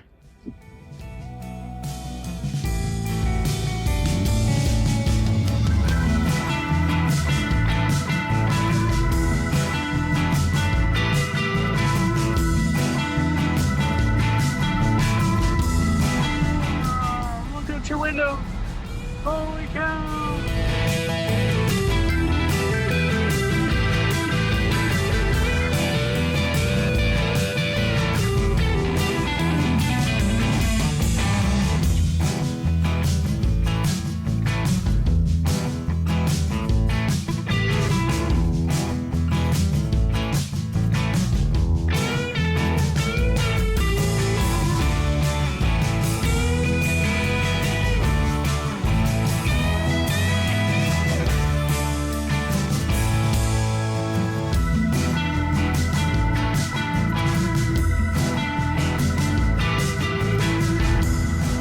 Bye-bye. We'll be back someday, mountains.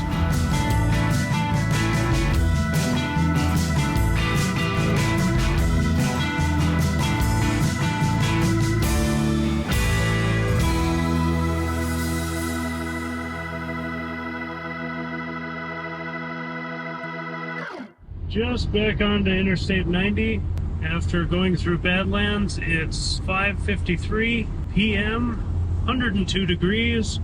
The highest we saw was 104, but it's the Badlands. It wasn't that bad. We're at 68%. I plugged in Oklahoma, where we're going to stay at the campsite tonight, and it's saying we need a 10-minute stop in Murdo to do that. We're going to get there with 35%. Before we get too far down the road, I just want to share the efficiency through the park. Since our last charge, that was 50 miles from wall to the outside of the park.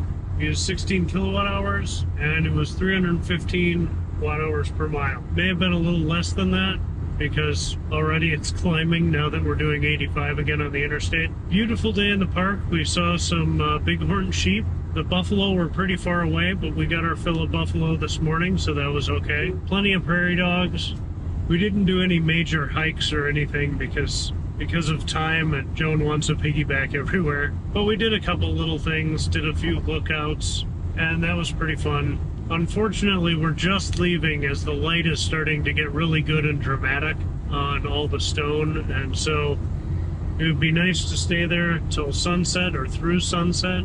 I've been there overnight a couple times and been able to shoot stars with a much worse camera than I have now, but it would be fun to stay like near the park again and do some star trails or just night photography, because it's just so pretty. But that will be another trip.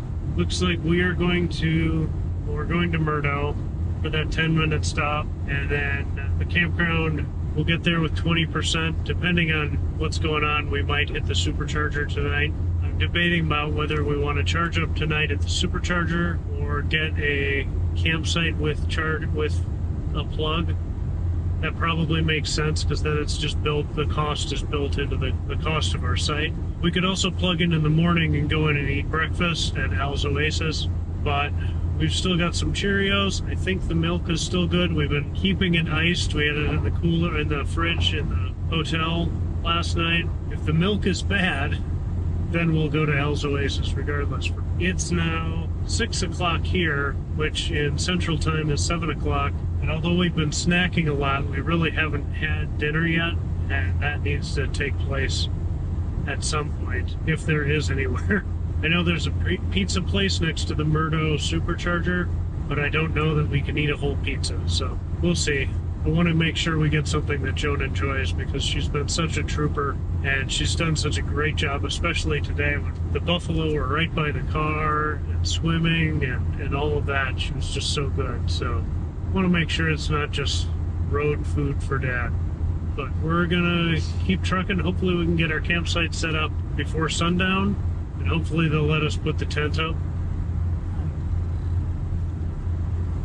I guess I've been talking too much. I'll fill you in on the next stop. That may be in Murdo. It's like about 40 minutes away.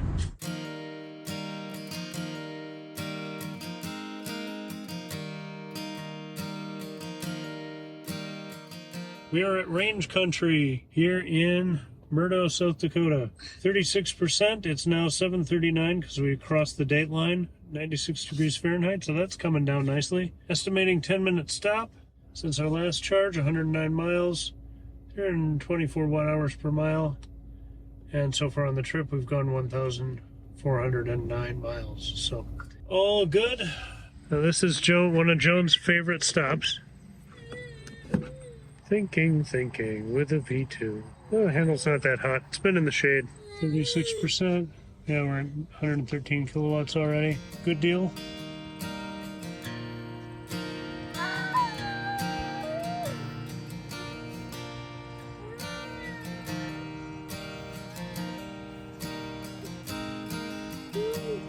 Alright, just got back in the car and got the notice that we have enough to continue our trip.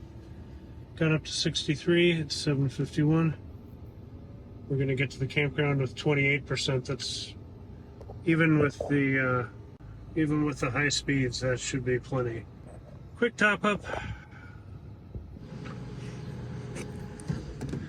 Handle was getting warm, but we're in the shade.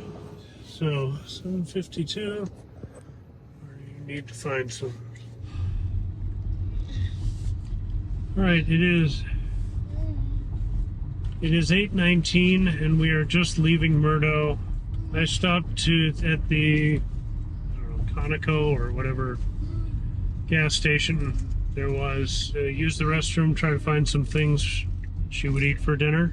And we had a diaper emergency that took a good long time. And so another stop that was quite long, but we weren't even charging. And we did do that very brief charge stop. And I was going to do a diaper change there, but there were just way too many mosquitoes. It was brutal. So we jumped in the car. I figured we'll just run over to the gas station. That'll be fine. It was eventually. Anyway, we're finally back on the road, saying we're going to get to the campground at 9:15. And hopefully, with a lot of bug spray, I can get the tent up before it gets dark. Yay!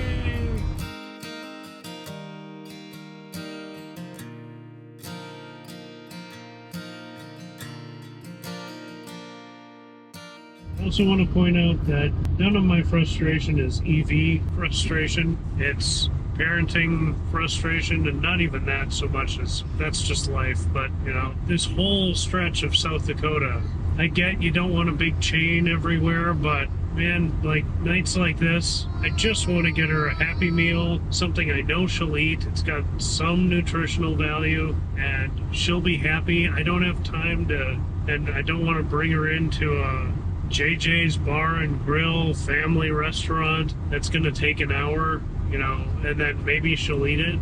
It is a frustration when crossing South Dakota.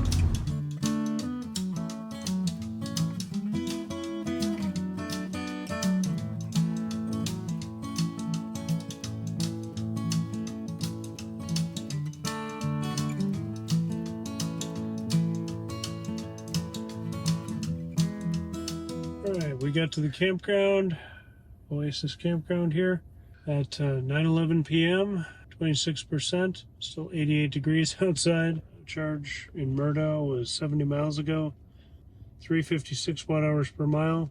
So far on the trip, we've gone 1,479 miles with an average of 326. Time to get set up before we run out of daylight.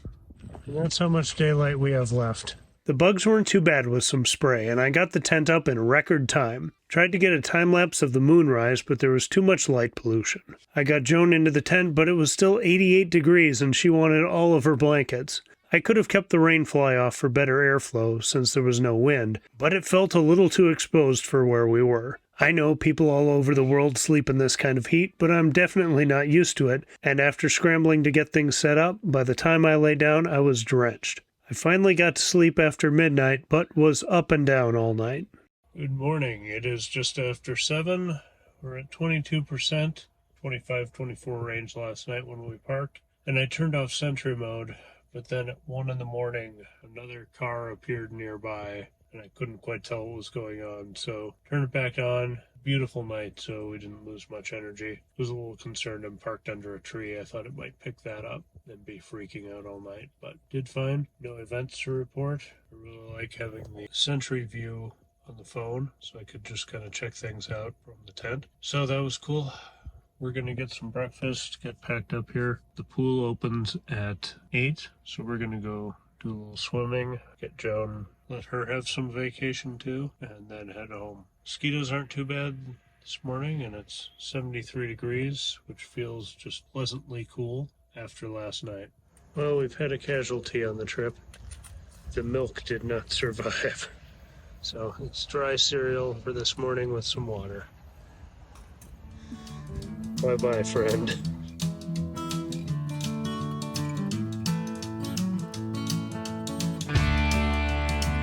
Hi.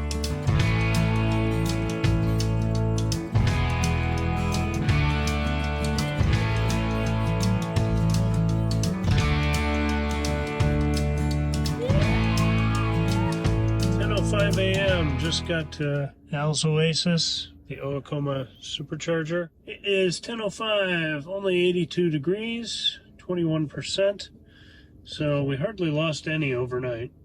I've saved some of our arranging and things until we got here, knowing we'd need a few minutes to make a new plan. Maybe go into the store here and get Joan a snack. We may as well be charging while we do all that. Oh, puppy dog alert.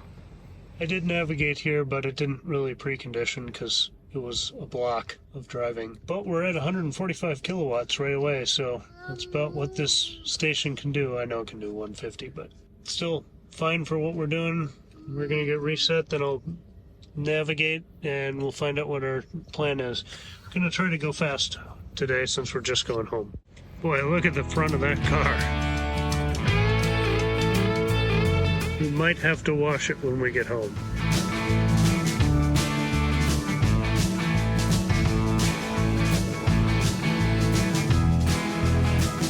You saying hi to the buffalo? Hello, buffalo. Alright, just hit up Al's Oasis and reloaded on fruit and carrots. And we're gonna hit the road here in a couple minutes.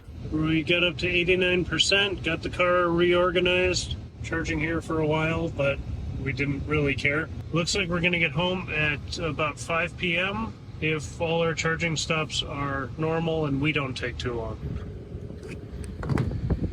89, dude.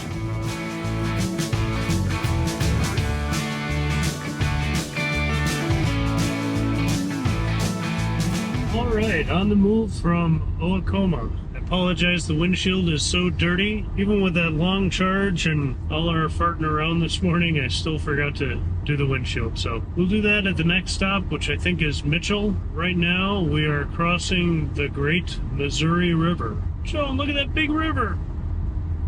Holy cow! So the campsite was fine. It's just a tough location. It's a good location for the supercharger being nearby and being right off the interstate, but it's also right off the interstate by a hill. And so, you know, you'd have loud trucks occasionally, but then some of them are doing the engine braking or the jake braking, you know, as they slow down, and it's just very, very loud. It was kind of like in the Blues Brothers when they asked how often the train goes by. He says so often you don't even notice. And kind of once you get used to it, you don't really notice that bad. There's just a lot of distractions. I had a really hard time getting to sleep. I got up at about 6:30, which was nice. Just gave me a chance to kind of pack up and get set before Joan woke up.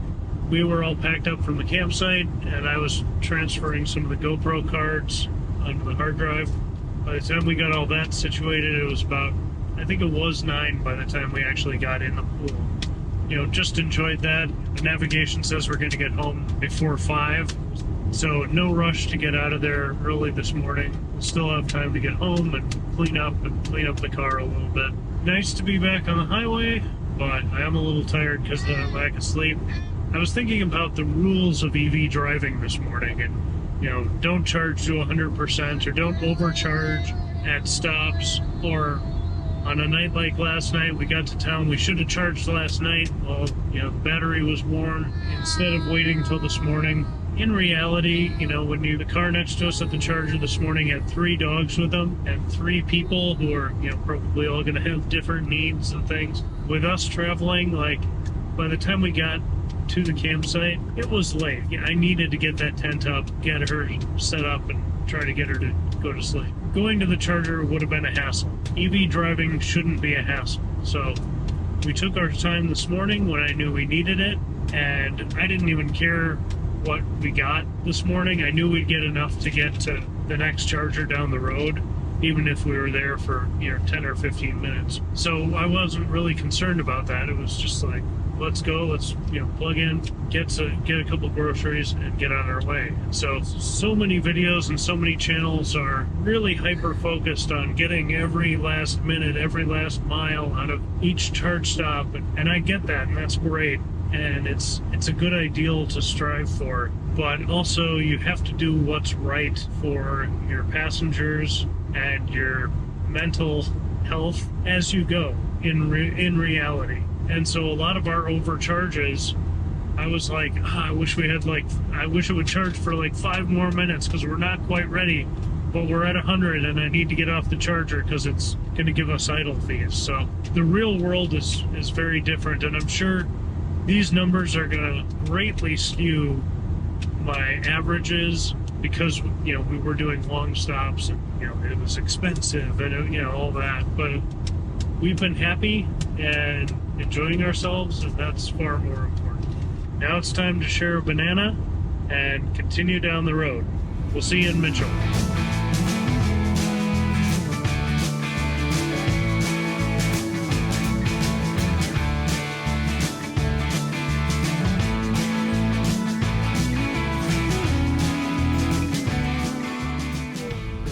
Chicken pieces while we're here too?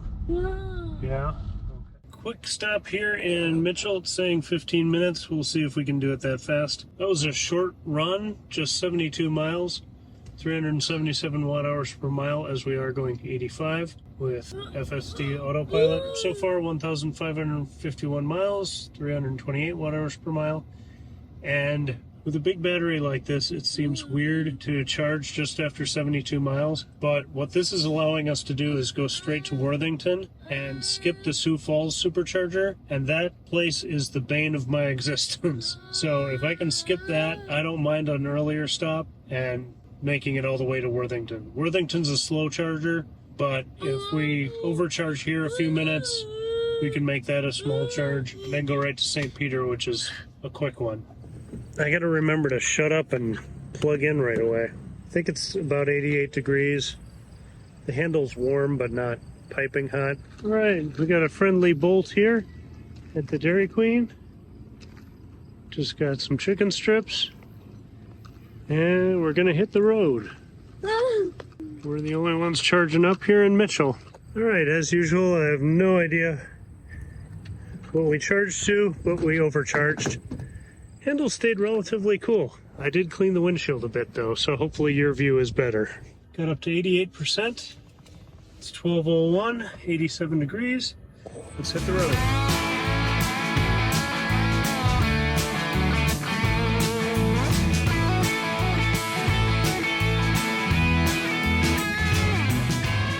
Hello. Welcome to stretch of interstate between Mitchell, South Dakota and Sioux Falls. Still saying we're going to get to Worthington with 20%, and then we'll figure out what charge we need there to get to St. Peter. St. Peter's V3, so we'll finally be back on V3s for our last stop for the day. So obviously I know that route really well, so if it says 10 minutes, we might need 10 minutes, we might need 5. Just depends on how long we'll need to take. Joan was a little chilly. I've had the climate set to 72 through most of this trip. That's been pretty comfortable for me, but she was cold and snuggled up in blankets, and she's not wearing sleeves today, so I thought, let's bump it up to 74. She seems happier with that. It's probably helping our efficiency a little bit to have the climate bumped up a little bit. It's 86 degrees Fahrenheit right now. It's saying there's a little wind from the north, but it's pretty minuscule. Autopilot's been really, really good on this trip. Through all the park roads and things where I had it drive, it did a great job. Through all the interstates, it's done a great job. Only problem is the 2-lane highways. Occasionally it's still jumping into turn lanes. So I don't like that. I've been reporting that. Stretches like this where we're just plowing east, it's fantastic. We've got cloud cover, so we're not getting a lot of mirages on the interstate, which is, I think, what causes some of the phantom braking issues, at least in my experience. So it's just been excellent to have it. We'll catch you when we cross the border and then in Worthington.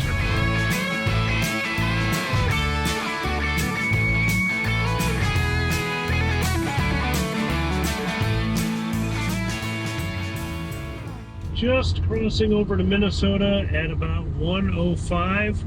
So made good time on that stretch, even with some construction. We've got 40 miles left to Worthington, but it's only going to take 33 minutes, even though our speed did drop from 85 to now the speed limit is 70. I'm giving that a little extra, but not quite the same speeds as we had in South Dakota. It's now projecting we're going to get to Worthington with 24%. We'll see if that holds up once it starts preconditioning. But I'm still feeling pretty good about our timing. See you there.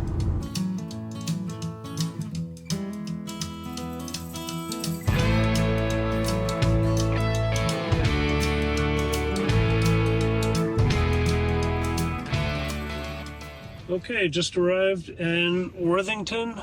22%, 1:43 p.m., 89 degrees, saying we need to be here for 20 minutes. For our last stop, 127 miles, 336 watt-hours per mile, bringing us to a total of 1,678 miles and an average of 329 watt-hours per mile. So let's get plugged in and get moving. It's V2, so that's going to take a little bit to start up. We got good and dusty yesterday on all the gravel and lots of bugs that need cleaning. Oh, hi, would you like to get out? Oh, okay. Let's go get a cold drink. All right, quick run over to Hy-Vee, and it looks like we're good to continue our trip. Hey, Joan, is it hot and sweaty out? Yeah. We're at 73%. Oh, that handle is piping. I looked for a towel to wrap around there, but didn't have anything real good to use, and figured we'd take as long as the car needed anyway. Saying a 10-minute stop in St. Peter, that's fine. We'll probably need another bathroom break by then.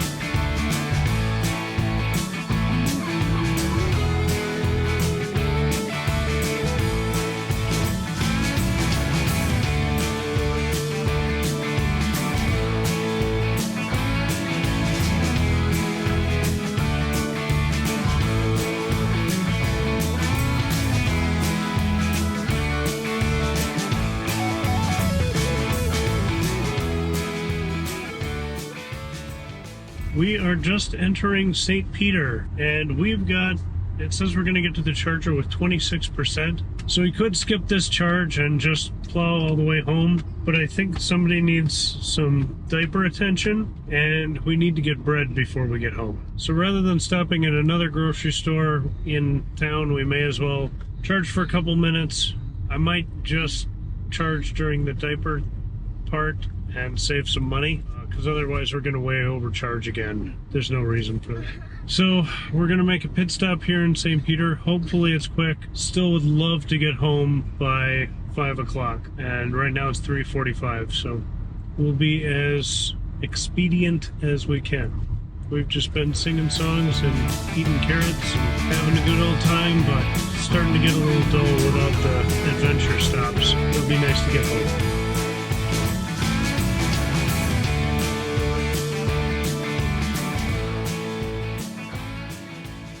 Alright, here with 26% at 350 at 92 degrees Fahrenheit. Saying we'd get home with 0, so it wants just a little bit more, which is kind of what I was thinking. It would be close getting home. But that last stretch was 109 miles, 284 watt-hours per mile. Our total trip so far, 1,787 miles and 326 watt-hours per mile. Let's plug in. Just in the time it took to change a diaper, 3:58, we're at 52% already. More than enough. We're gonna pull up, do our shopping, and get out of here.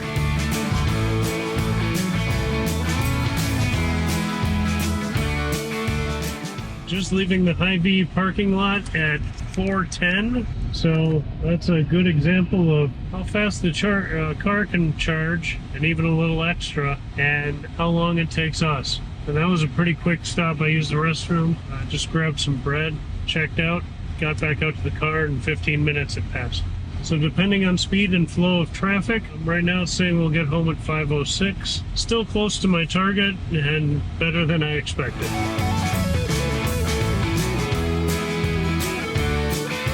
The thing I realized when I turned the GoPro on, I see I'm getting a low battery warning on the dash cam. By far, I have stressed out more about keeping the GoPros charged and not overheating than I have any charging about the car. It's just been a constant plug them in, now take them off the dash so they cool down, now plug them in, okay, shoot for a little bit, and juggle all that. That's been a way bigger headache on the trip than any charging consideration. But I hope the B-roll's good.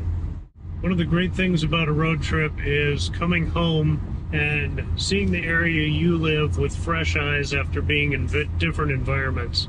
And it's always so cool to me to come back and see the river valleys and hills and trees and everything that I grew up around. And being able to appreciate that in a fresh way is always kind of a nice touch. It's kind of a welcome home. And Will, I've got you. If you've enjoyed this trip, please like, share, subscribe, all that kind of stuff. I try to come up with these trips as an example of what real life, real family travel is like in Model Y, but if the infrastructure is there, any EV. So in the coming years, that's going to get easier. Unfortunately, on this trip, we saw only mostly Teslas. I think there was a Bolt and maybe a Mach-E or something I saw along the way, which is great, but I'd love to see more variety out here traveling as well. As always, if you have any questions or think I screwed something up, let me know in the comments down below, and we'll get home here in a couple minutes and look at the overall final stats and cost, time, charging time, all that stuff.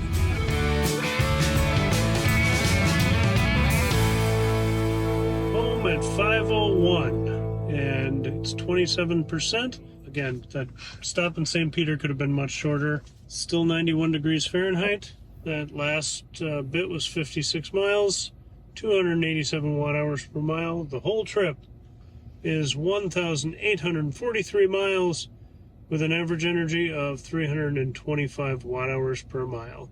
Good trip, wonderful time, glad to be home, and we've got our lifetime trip is almost 70,000 miles with an average energy of 307 watt-hours per mile. So that's cool.